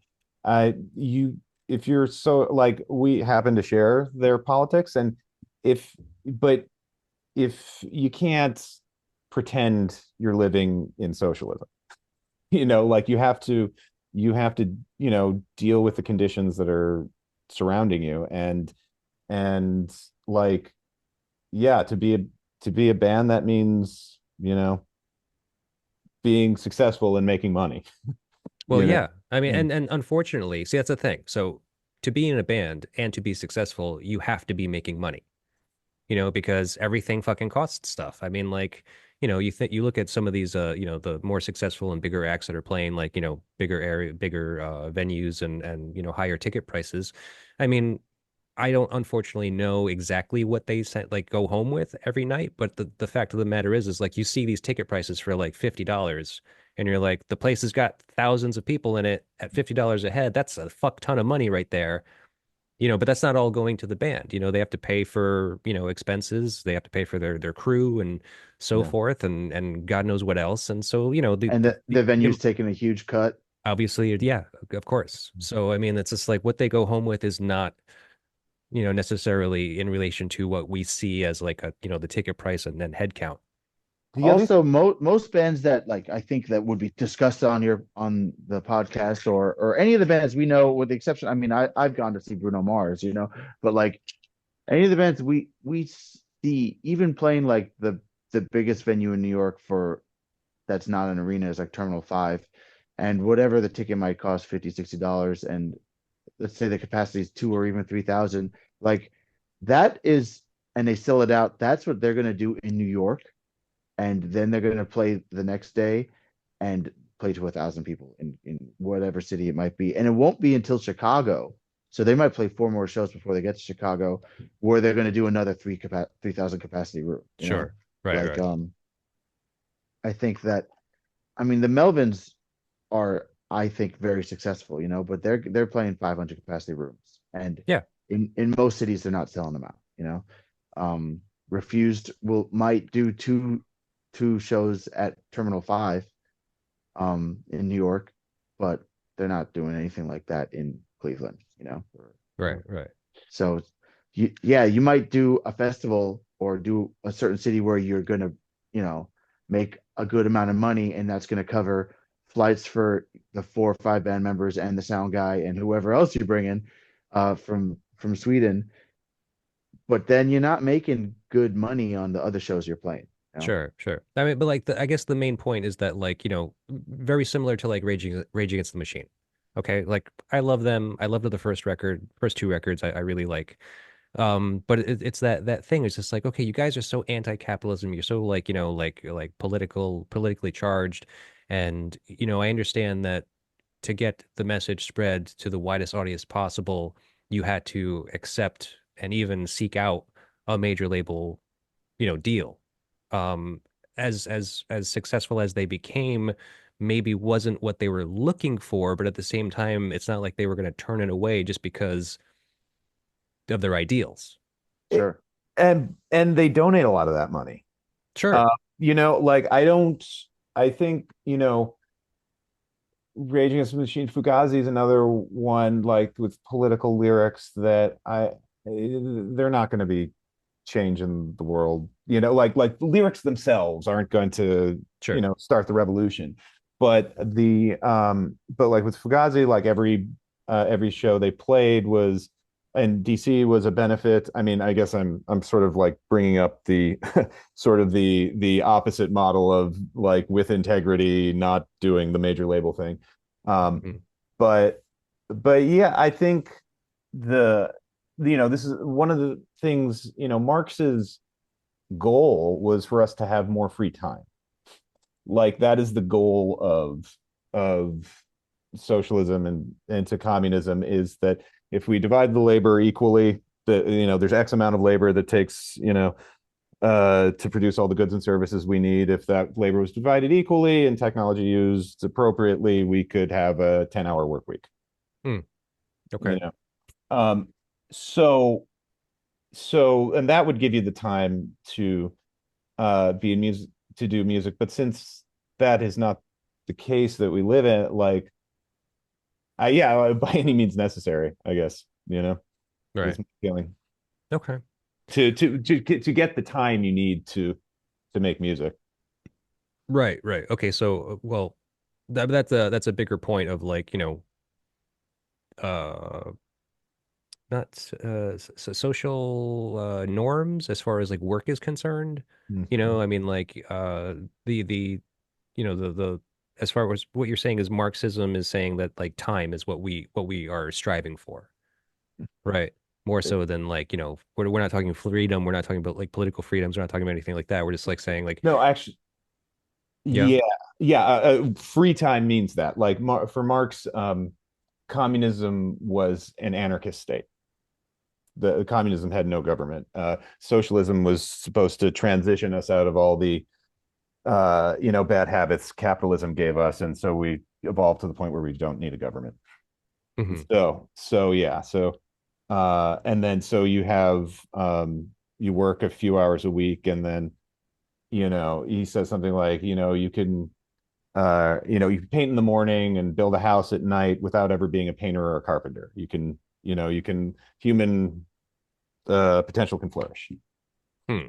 Okay, interesting. Yeah, free time is a luxury, more, maybe like the greatest one, you know? Sure, especially today. I mean, Yeah. I mean, I think we're so deep into capitalism. I mean, like, yeah, I mean, who has free time? Like, Mhm. Yeah, I I mean, think we're all doing this right now. This is we this this we're is all business, man. We're yeah, we're we we we're we selling carved our records. time into But the we are all of our generation is the most productive generation in American history and the least compensated generation in American history Sure. Yeah. comparable to how much we produce. Right. Right. Yeah. Yeah. I mean, I guess I can see that. I mean, I try to, I don't know. I guess to a certain point, like the whole ignorance is bliss thing is kind of like where I sit most of the time because I'm just like if I go too far into either direction, it's gonna lead to one extreme, like massive depression or extreme Yeah. anxiety, Yeah. Yeah. or both. Yeah. or Yeah. I both. Yeah. love the Rage lyric though. If ignorance is bliss, then knock the smile off my face. Mm, That, sure, that's that's a on. great one. Yeah. but uh I hope though also like if you do not share these political views, then I hope the people who don't can still appreciate the record or our record or like I like conservative artists. I like Johnny Ramone, Clint Eastwood. Hmm. um uh you know um there is, and what I think is that it's the politics is sort of like an animating force that just sort of gives them something to scream about. Yeah, no, absolutely. Yeah. And so I mean, and he was kind of cocky at the time, at least as far as the lyricist and singer Dennis is concerned. I mean, I guess he was very cocky at the time that he was recording this record, where his political messaging was all that he cared about. He didn't care about the music at all, oh and that was one of the kind of major factors that was the wedge driving the band apart. You oh know, I've been in a band like that where the singer didn't care at all about the music. It was about him getting his political message out. And Hmm. the merch table had more like pamphlets and propaganda than The merch, merch. you know. Yeah. Um, and oh he's completely taken an about face on his views. It's kind of sad. Um, I almost feel like the people who are most extreme in that way always sort of like flip flop in some way. Well, You you know? have to at some point, right? And so that's again part of the contradiction of this band is that like so they broke up in 98. The album didn't do well. It was a commercial flop, but within the year, the record started selling. Started selling 20,000 units a year from Oh, from then till now. Like it still sells, pretty regularly. hmm. And then so they reunite in what 2012 was it? And they get huge deals. They're getting festival deals at like Bonnaroo and Primavera and shit, which are I'm sure that were hefty paydays for them. mhm. Yeah. uh They sold out their edge. No, I, nobody cares. But I I remember being bummed. They did a couple shows at Terminal 5 and I had the privilege of driving them from Terminal 5 to, everyone loves St. Vitus, but around the same time St. Vitus opened, there was a venue called Acheron, which was a little more punk and a little more seedy than Vitus Hmm. and a little more accessible. It was like just 2 blocks from the train, and they had great shows. And Refuse played an after show at like 2 in the morning at Acheron after their second Terminal 5 show, which I don't know if it was their first US shows after the reunion or when it was in that, but um I drove them in my first van. They didn't sign my guest book, those motherfuckers. Um uh so I have no proof, but I did, and they played Akron and they all had beers, and I was like, ah. But I think Dennis is still straight edge. Oh, Um, okay. I don't know if the whole band ever was, or if it was just him, or what. It's never been a big part of their identity. Hmm. Yeah. Yeah, I don't know. I man, I have to say I was probably as annoying as Dennis in my early 20s. Like I bet he was really annoyed the hell out of his bandmates the same way I annoyed the hell out of my friends, because you learn this stuff and you're like, oh wow, this is how the world works. Right.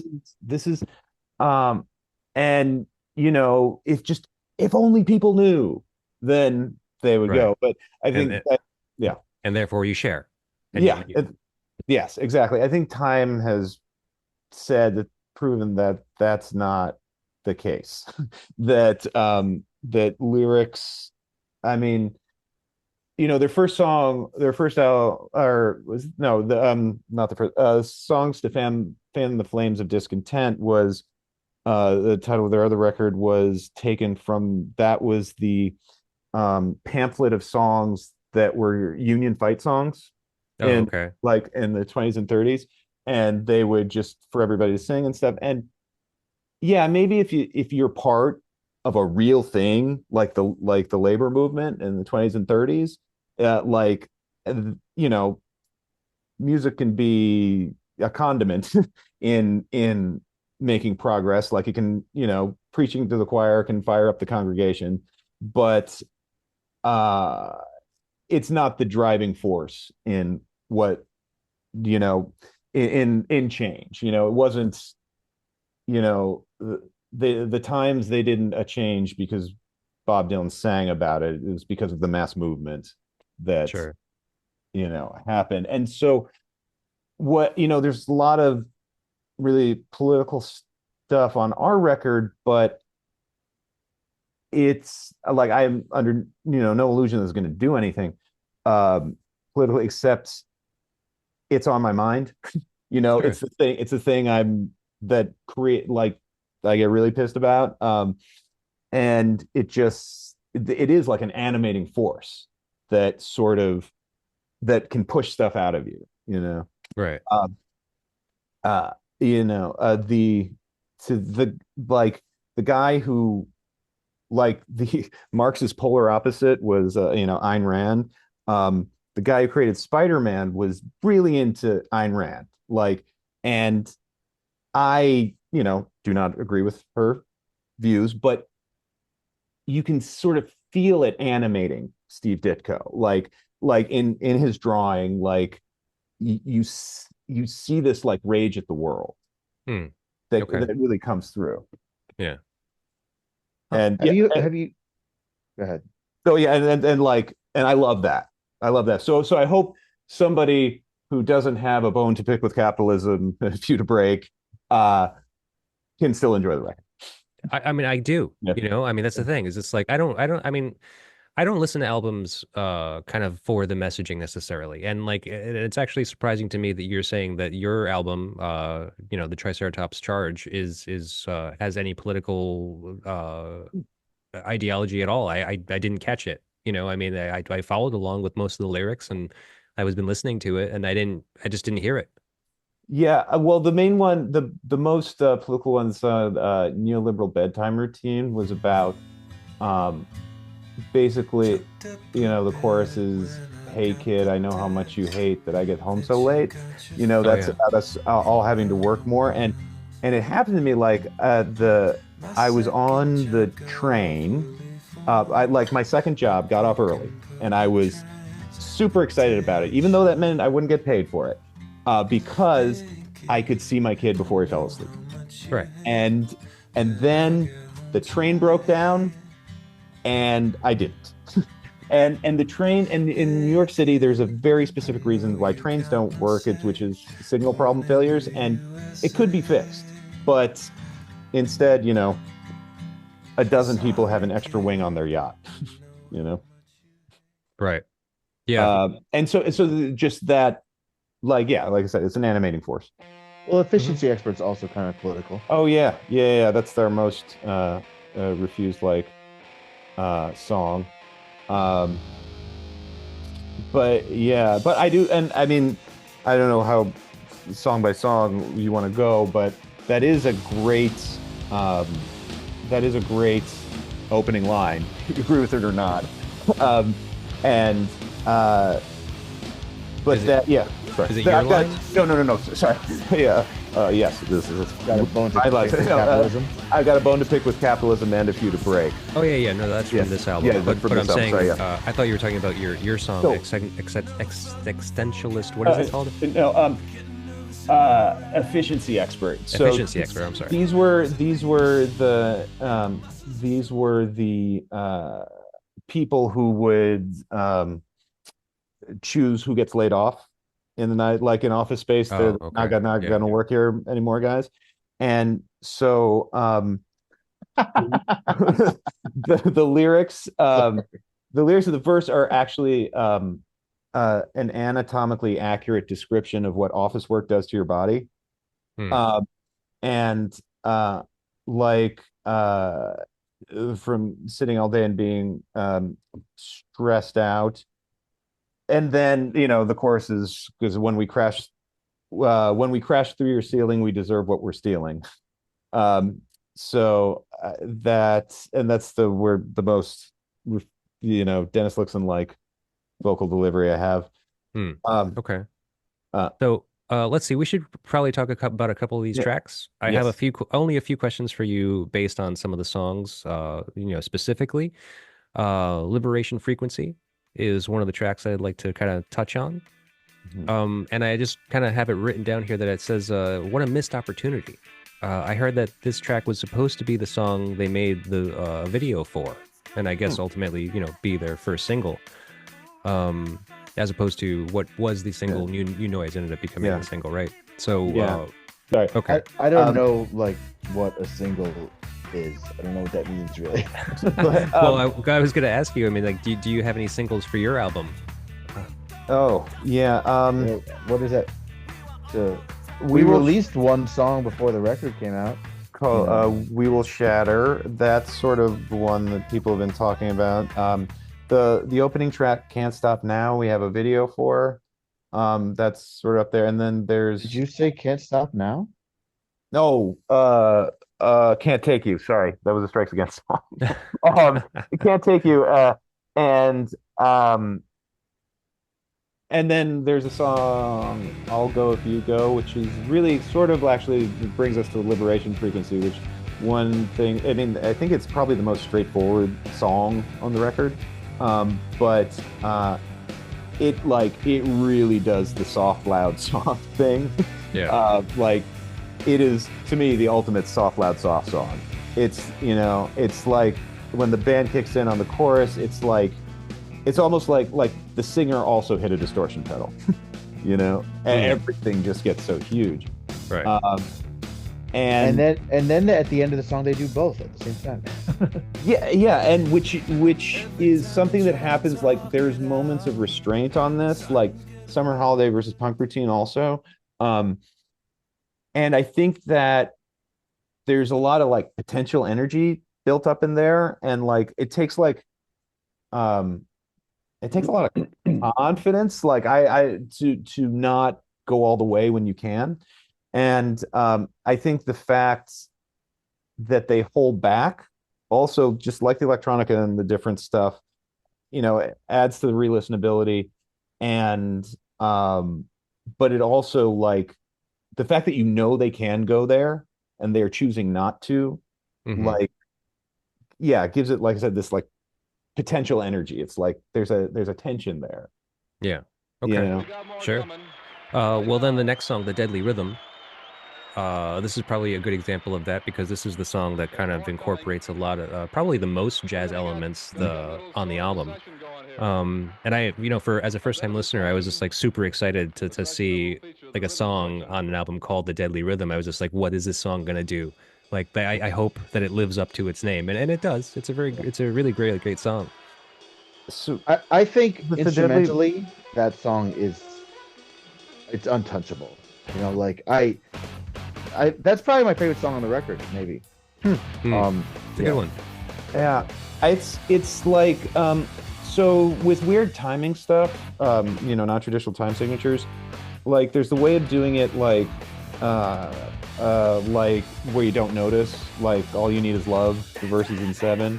Hmm. And then there's like the other way, like the Dillinger Escape Plan or something, which is I am going to throw you for a loop and I'm going to pull you in different directions and Hmm. do this.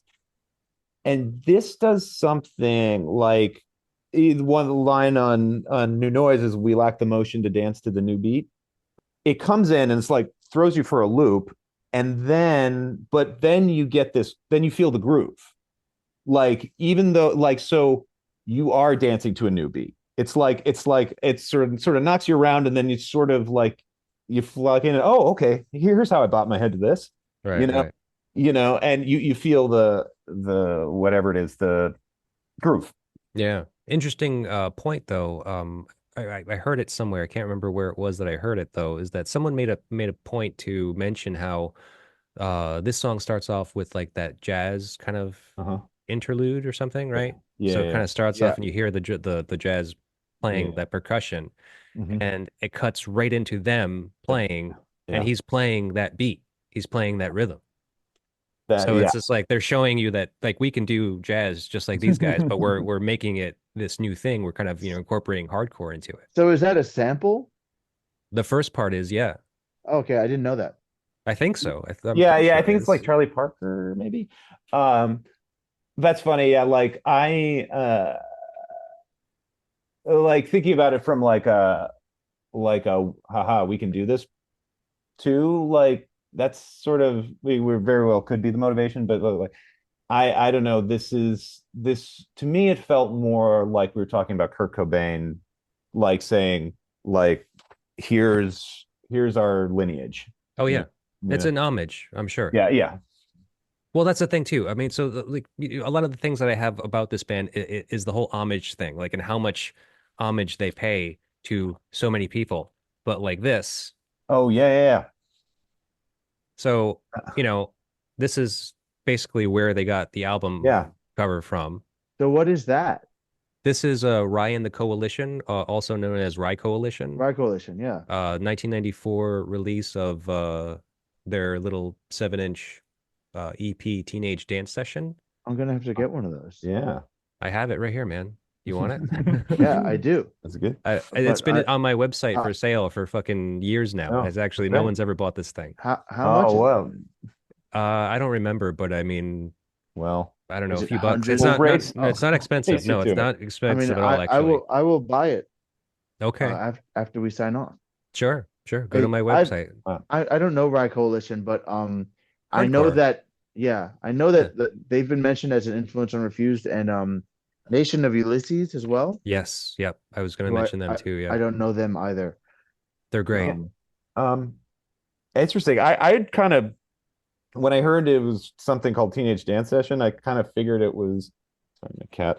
I kind of figured and just by the style of the cover, I thought it was like some another like jazz thing from way back, but I didn't It realize is.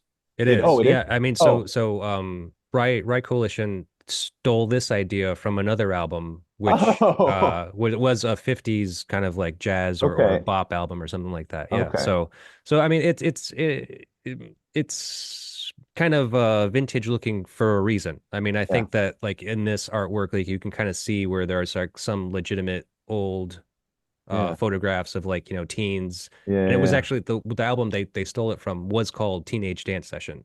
Hmm. but then I of you course know they incorporate their own band's image, but only like a little portion of it, so you can't even Yeah. see the band playing. But yeah, that's interesting. They were paying homage to something like from 4 years prior, Yeah, or yeah. I mean, it three was an years prior. influence, right? It was Yeah, an influence. yeah, Yeah, yeah. and a lot of the Nation of Ulysses stuff. I mean, like if you know, a lot of like some people will say like a lot of their usage of using the word baby in their lyrics is a very Nation of Ulysses thing. Hmm. You know, the Refused Party program, I think, is probably a very Nation of Ulysses influence because you know they were political in a sense. Obviously, Discord band, so DC kind of hardcore-ish band. They had a lot of this stuff. They like you know the Nation of Ulysses records. They used a lot of the like the kind of like spoken word like in like interludes into some of their songs. So there was a lot of like that aesthetic that this album and has. and they were wearing suits as well, right? They Is that didn't, yeah, they did graduate onto suits eventually. Yes, I remember someone saying that that was the reason that Refused did it, but it could be. Yeah, could be. Yeah, I think there's a lot. Like, I mean, so that they paid a lot of homage, a lot of respect to a lot of things. I mean, some people will say it's an homage of respect. Some people say it's just like a, you know, it's a lifting. I don't really think that's necessarily the case, and then and I'm not going to, you know, cite them as that. But it is interesting to like kind of like pull all these things together and see like how they or where this kind of came from. Yeah, yeah. Um, that is interesting. Yeah. Well, so I'm not. I don't know Nation of Ulysses either. So I will. Oh, you should listen to Got them, some. dude. Yeah, we've got. They've always been on my list, but Okay. now I you do bumped think them I up my checked them list. out. What's Um, that? I I do think I checked them out the same week I checked out this band Moss Icon. I remember this tattoo artist told me to check them both out, and I remember not really liking either band. Hmm. But Okay. that could have just been. Yeah, I'm really crabby. Like sometimes I just Sure. uh, Sometimes something doesn't rub you the right way. That's yeah. okay. sorry, Mike. I don't know if you heard that. My cat stepped on the keyboard. Oh, no, I didn't, but Okay, good. that's Um, cute. You guys We both have your both animals out. we yeah. both have animals like interrupting the whole thing. I mean, this one's been demanding my attention the whole time. Yeah, I've noticed that. It's great. Wonderful. See. Um, yeah. So I'll do the James Bond villain thing. Nice. That's a petting the cat, stroking the cat. Summer holiday. If we're going in or an album order, Go for it. yeah, the summer holiday versus punk routine. Like I think that's another one where there's a tightness to it, and they don't get as big as they normally get. Hmm. And there, like I said, it's a great, it's a great catchy song, but also like I said, knowing that they can go there adds this sort of like adds attention to not going there. Um, and again, I keep saying the breaking up this stuff, the re-listen, helps with listening to it over and over again. I mean, I really love Meantime. I love that record. I don't play it as much as I Hmm. play the Refused record. It's just I think the variety helps. Sure. Yeah. You know? I think Meantime is kind of one Yeah. speed. Yeah. Yeah. Yeah. Yeah. For Summer holidays versus punk routine. I really like that title though. I mean, for me, it's kind of saying like, as a band, like, what is the difference between the two? Mm. You know, like when you're in a band and like that's your livelihood, let's call it, or you know, back when you were like teens and 20 somethings and that's all that fucking mattered and you didn't have to worry about a family or anything. You Mhm. know, it was just like you wouldn't go on vacation, like you would go on tour. There It's you just go. Yep. like yeah, there's there's no Yeah. vacation for bands for Yeah. young bands trying to make it. Yeah. I Yeah. th I think that Summer Holidays they were, and it's funny that you listened to them and you were like, oh, this sounds like Fugazi. I didn't know Fugazi when I got into this record. Hmm. So Summer Holidays is, I think, very much like we're gonna play a Fugazi song here. Um, but I at the time I didn't know that. And I Yeah. do think that they reined it in because they wanted to do a Fugazi sound for that track, I think. Hmm. Sure. I mean, that's possible. I don't know. Haven't got anything specifically in my research that, Hmm. mentioned anything of that. Yeah. Let's move on to another song, New Noise. Well, yeah. So this is the big single. It's been in a bunch of movies, TV shows. So what Uh, Yep. makes a song a single? I just thought it was like it, I if mean, the song go technically it's ahead. a marketing thing where the label will be like, that's the catchiest song on the album. Let's put that out so that, as a soul track, that's what we'll make the music video for. That's what will go to the radio stations and so forth. That's essentially what a single is. ye- Okay. well, I think it is one of the great riffs. Great. Um, oh, I think another thing about this record is the riffs, by and large, pass the Beavis test, which is, could it be sung by Beavis? Like, um, but yeah, I for me, it's up there with like You Really Got Me, like in terms of just it's like three notes Yeah. arranged in a way that Yeah. like the whole like well the why didn't anybody do this before like you Right. know the thing about it. And I mean it sort of does what the album it's sort of a thesis statement for the album, like it does what the album does in the song. Like so there's like just like the album is punctuated by electronic breaks, like this song is has electronic breaks built into it. Right. And keeping with the politics, the fact that it climaxes with crowd noise um, is cool. um, and Hmm. then just at the end, like him just screaming the new beat over and over again, like that is a human being just giving everything they have left, Right. Yeah, and the song's over, and you know what I mean? Like it feels like you're at a show, and the singer fucking means it. You know what I mean? Like Sure. Yeah. Well, so the one of the lyrics in the song that catches me, caught my ear was, "'Cause money buys the access and we can't pay the cost." yeah, I'm not quite sure. It's funny, like that's a lyric I've sung along to plenty of times, and Hmm. I'm not sure what I kind of don't know what it means. Yeah. But Well, 'cause, I mean, to go back to a point that I was trying to make about, like, the contradiction of seeking out fame. I feel like this is kind of it, because like I feel like, fame and like kind of celebrity or whatever you want to call it is like, that money buys you access. mm, Like money can buy you access into that world even. Like, you can pay to play. You can fucking, use money to sway people into your yeah, favor, essentially. yeah, But they're saying they can't pay it. They don't have the money for it, mm, which most of us don't. yeah, yeah. That's like I can't uh you know since we can't pay the cost. I can't take that as anything other than literal. Like I think it's basically since I've known what money is, I've been stressed out about money. Sure. Like I can't remember a time in my life where I wasn't. Yeah, so we can't. I I love the nice words won't cover ugly actions, good frames won't save bad paintings.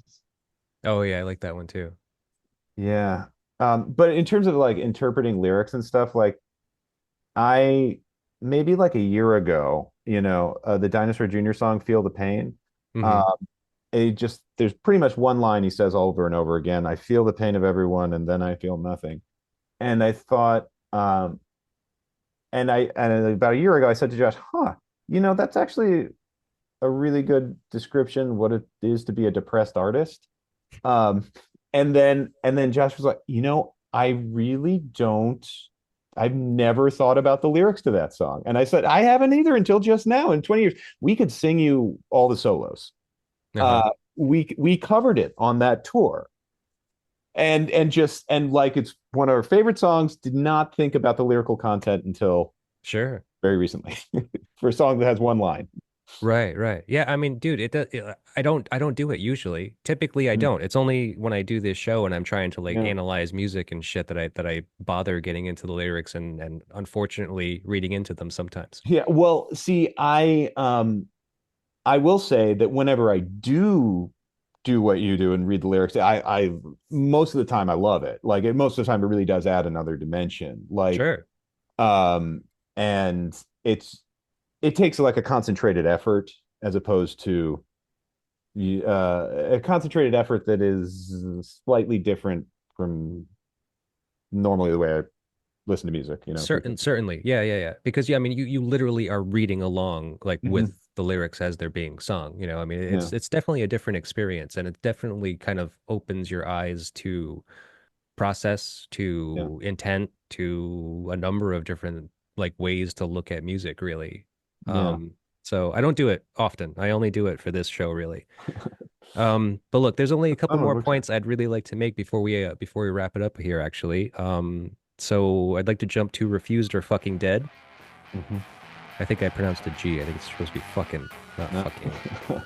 Oh yeah, how about Um, that? I never noticed that. so digging Wow. into the history of the band and the making of this album, it seems like this song was a self-fulfilling prophecy to some degree. Yeah. Because as I mentioned to you, I mean, like they were pretty much Yeah. done at the recording of this album, and then obviously didn't last much longer after it finally came out. Actually, I guess the album didn't even come out yet before they officially broke up. But do you feel like there was any self-fulfilling prophecy in your career, good or bad, so far? And I mean with Triceratops specifically. Mhm. That uh kids makes it harder to practice. Mm-hmm. Um, but at the same time, like they were the inspiration for some of our best songs. Hmm. So,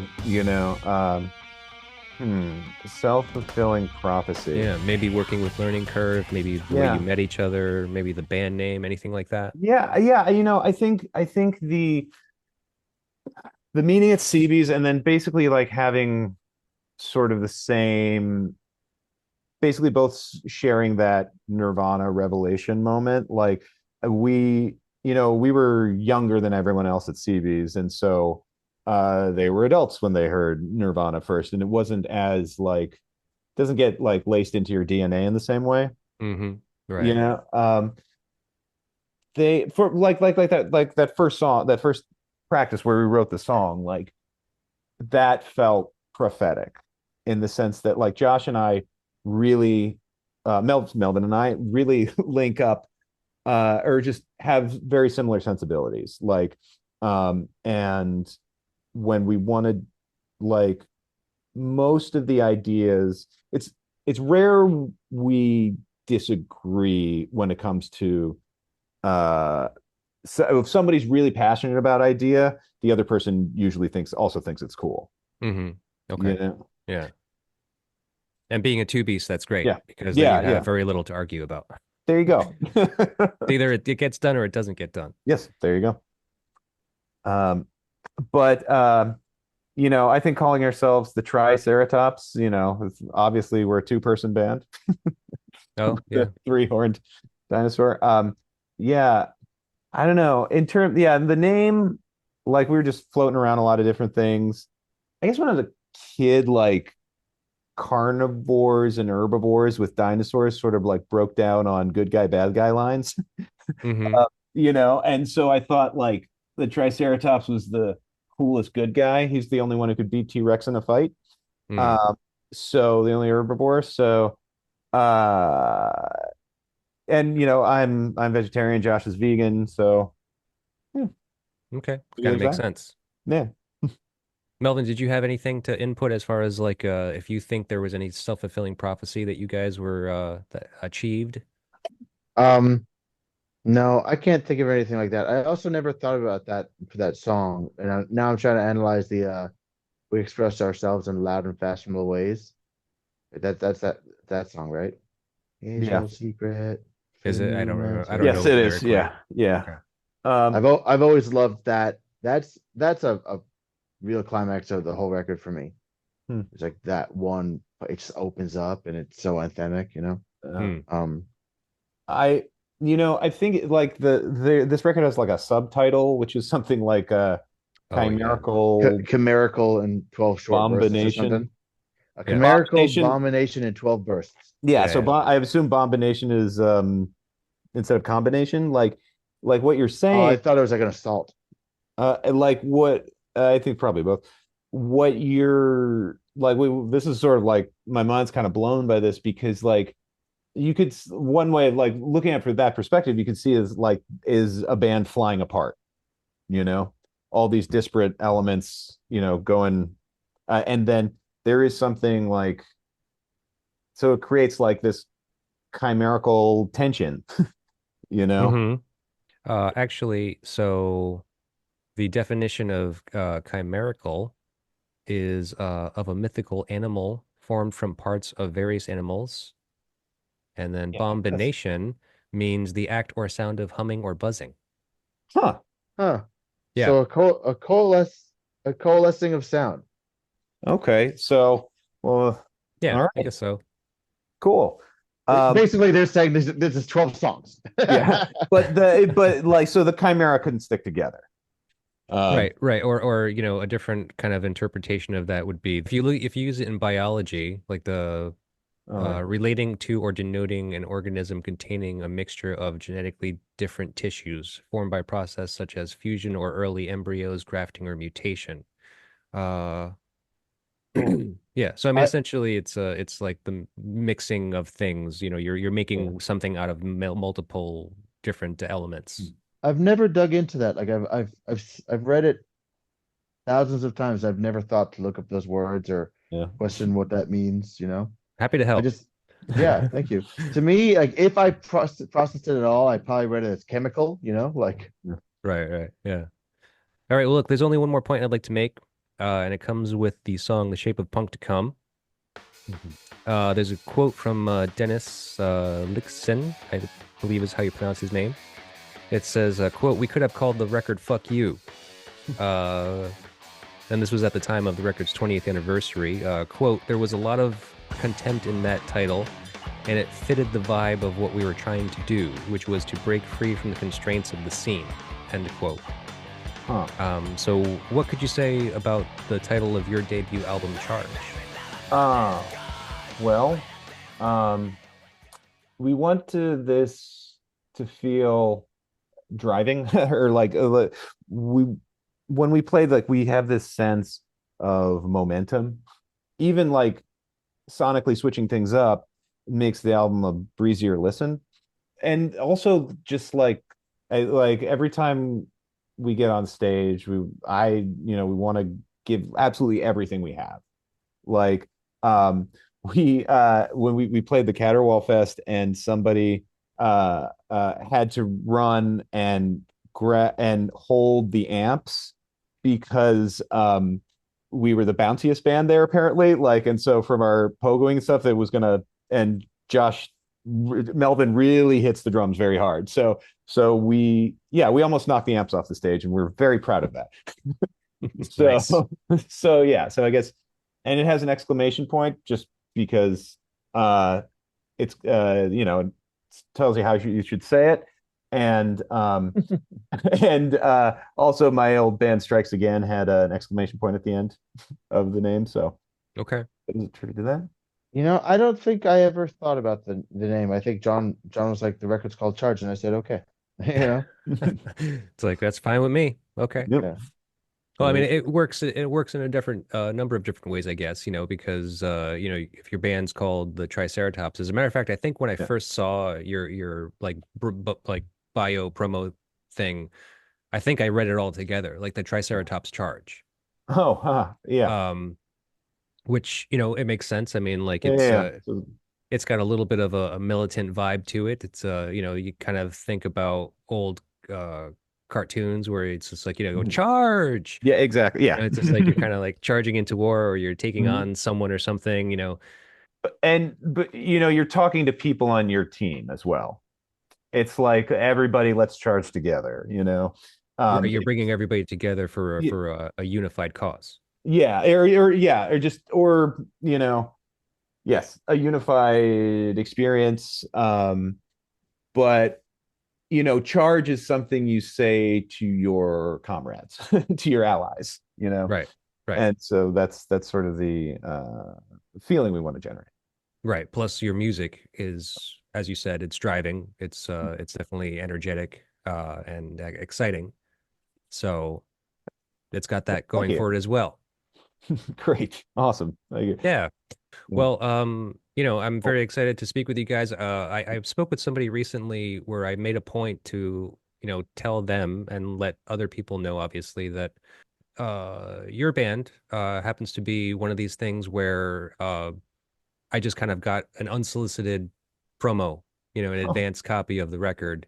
And when you're approached with like new music out of the blue, no friend tells you about it, no one's suggesting it to you, you're just given something, you're just like, here's some new music, tell us what you think. Um, you don't get through it. But like if it doesn't immediately grab you, you do not listen to it. You just you're like, nope, not interested in that. I mean, I assume you guys would feel the same way. I mean, I'm not sure if in yeah. your line of Yeah. work Well, that happens to you yeah. often, but Yeah, yeah. Wow. Well, thank you. Yeah. Well, We he didn't say that our record does that yet. oh. no, it did, But it did. yeah, Okay, I good. definitely relate. No, you yeah, we same, wouldn't same, we same wouldn't be here. having this conversation if I didn't listen to the record and I didn't like it. Well, thank you. Thank you. That means a lot. And especially from, learning about your taste from listening to the pod, that's great. Thank you very much. Sure. Well, I mean, Mhm. like, we're also like kind of creatures of habit. Yeah. I think like yeah, I think you were saying earlier how like you only, fairly recently kind of got into newer albums by bands that you've known about for Yeah. decades. Yeah, yeah, and then through learning curve, and playing Caterwaul, like that has been a great source for us, of new music to find, new music to listen to. Yeah. Yeah. Um, learning I curve find has, myself listening to the same thing. I listened to one Gunship record for over a year straight. Like I don't think another sound seeped in. Like I Wow. just Okay. yeah. Like, That's cool. um I don't know if it's cool, but it's just what I had to do, you know? Yeah, no, it's fine. And then sometimes I'll really like I'll be on Noise Rock Now, a Facebook group, and I'll be like, I'll listen to this band, and then I'm gonna save this post and I check them out after, and I'll listen to a whole bunch of new music in a row. But yeah, getting through a whole record is rare. Right. yeah. Yeah. But and so it speaks to, the appeal of it is that like if you can put something on and get through 30 seconds and want to listen to more, it's a probably a pretty good litmus test of a good album. Cool. Yeah, it needs to catch you in 30 seconds. So I'm glad it did. Yeah, no problem. I think Um, you're a unique music absorber. Like yeah, I'm very impressed with the homework you've done on this record. sure. Like Thank you. because you said you never heard of it before Nope. we said we wanted to talk about it, and you like you know lyrics and you know parts of it very well. I'm just sort of like this guy Yeah. did his homework, you know, like Well, I that's like rare, you know, I liked like that record too. So it made it easier. I mean, like, there's definitely things about it that I have neglected to mention and so forth. I mean, there's a lot there. There's a lot in the history, Yeah. but I only have like bullet points to make really. So Yeah. the the primary thing is, get some bring some but attention and some new ears to you guys and to your new record because it's a Thank great you. one. but So you also know like trivia about the record that like I Yeah. don't know, you know. Talk to John from Bangladeshi about the Downward Spiral, yeah. like he knew too though like Oh he would yeah. like these like deep like facts about it, and I was like I had no idea, and you guys just like chatting about it. I was like, how do these guys know this? Yeah. Just But yeah, read Um, like about it. I You don't got to even know nerd that out, man. what I don't even know my favorite drummer's name. So I just well, in terms of this record, one more thing I just wanted to definitely mention is that the they do the whole epic is second to last. Like the 7 minute song is second to last, Hmm. and then you end with a quiet one. Right. And that's what we did. Oh Uh, yeah. like for some reason the epic feels like the second to last song. That's where it should be. I Hmm. don't know like in general, like I found. Yeah. That's an interesting kind of perspective. I wasn't thinking about that, but yeah, I guess that makes sense. Yeah. I do think that song has, of all the songs, I mean, musically, the record's been very influential. You hear it more with my other band, Fashion Week, but that lyrically, that one line where in the spoken word part, which I don't think you get away with now, not that you wouldn't get away with it, but just I don't think anyone would do that now.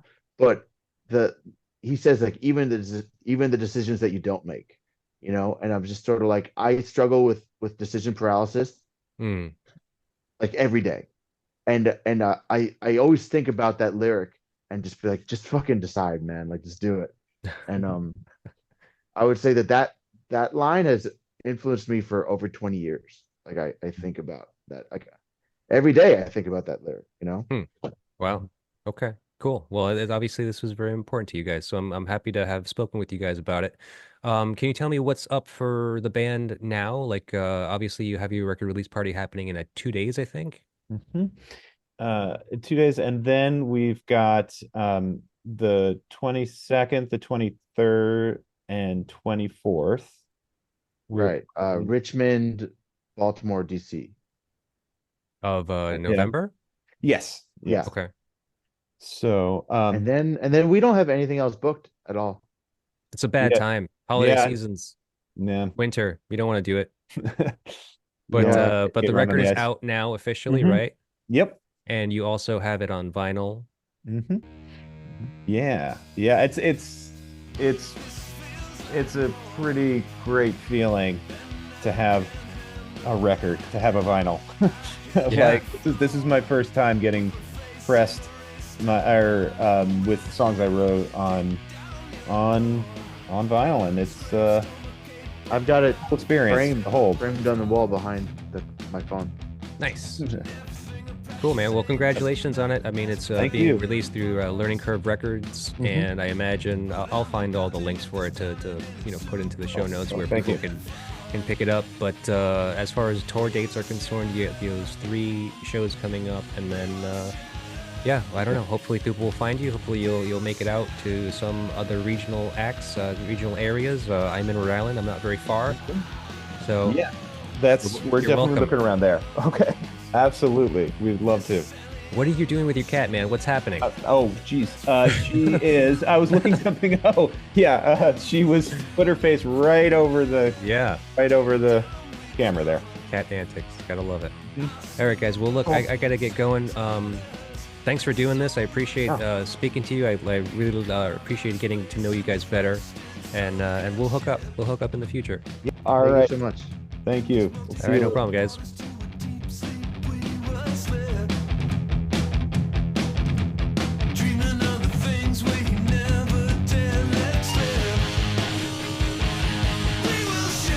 Final Envision is a Psychic Static production. Theme song written and performed by Jeff Robbins of the 123 Astronaut.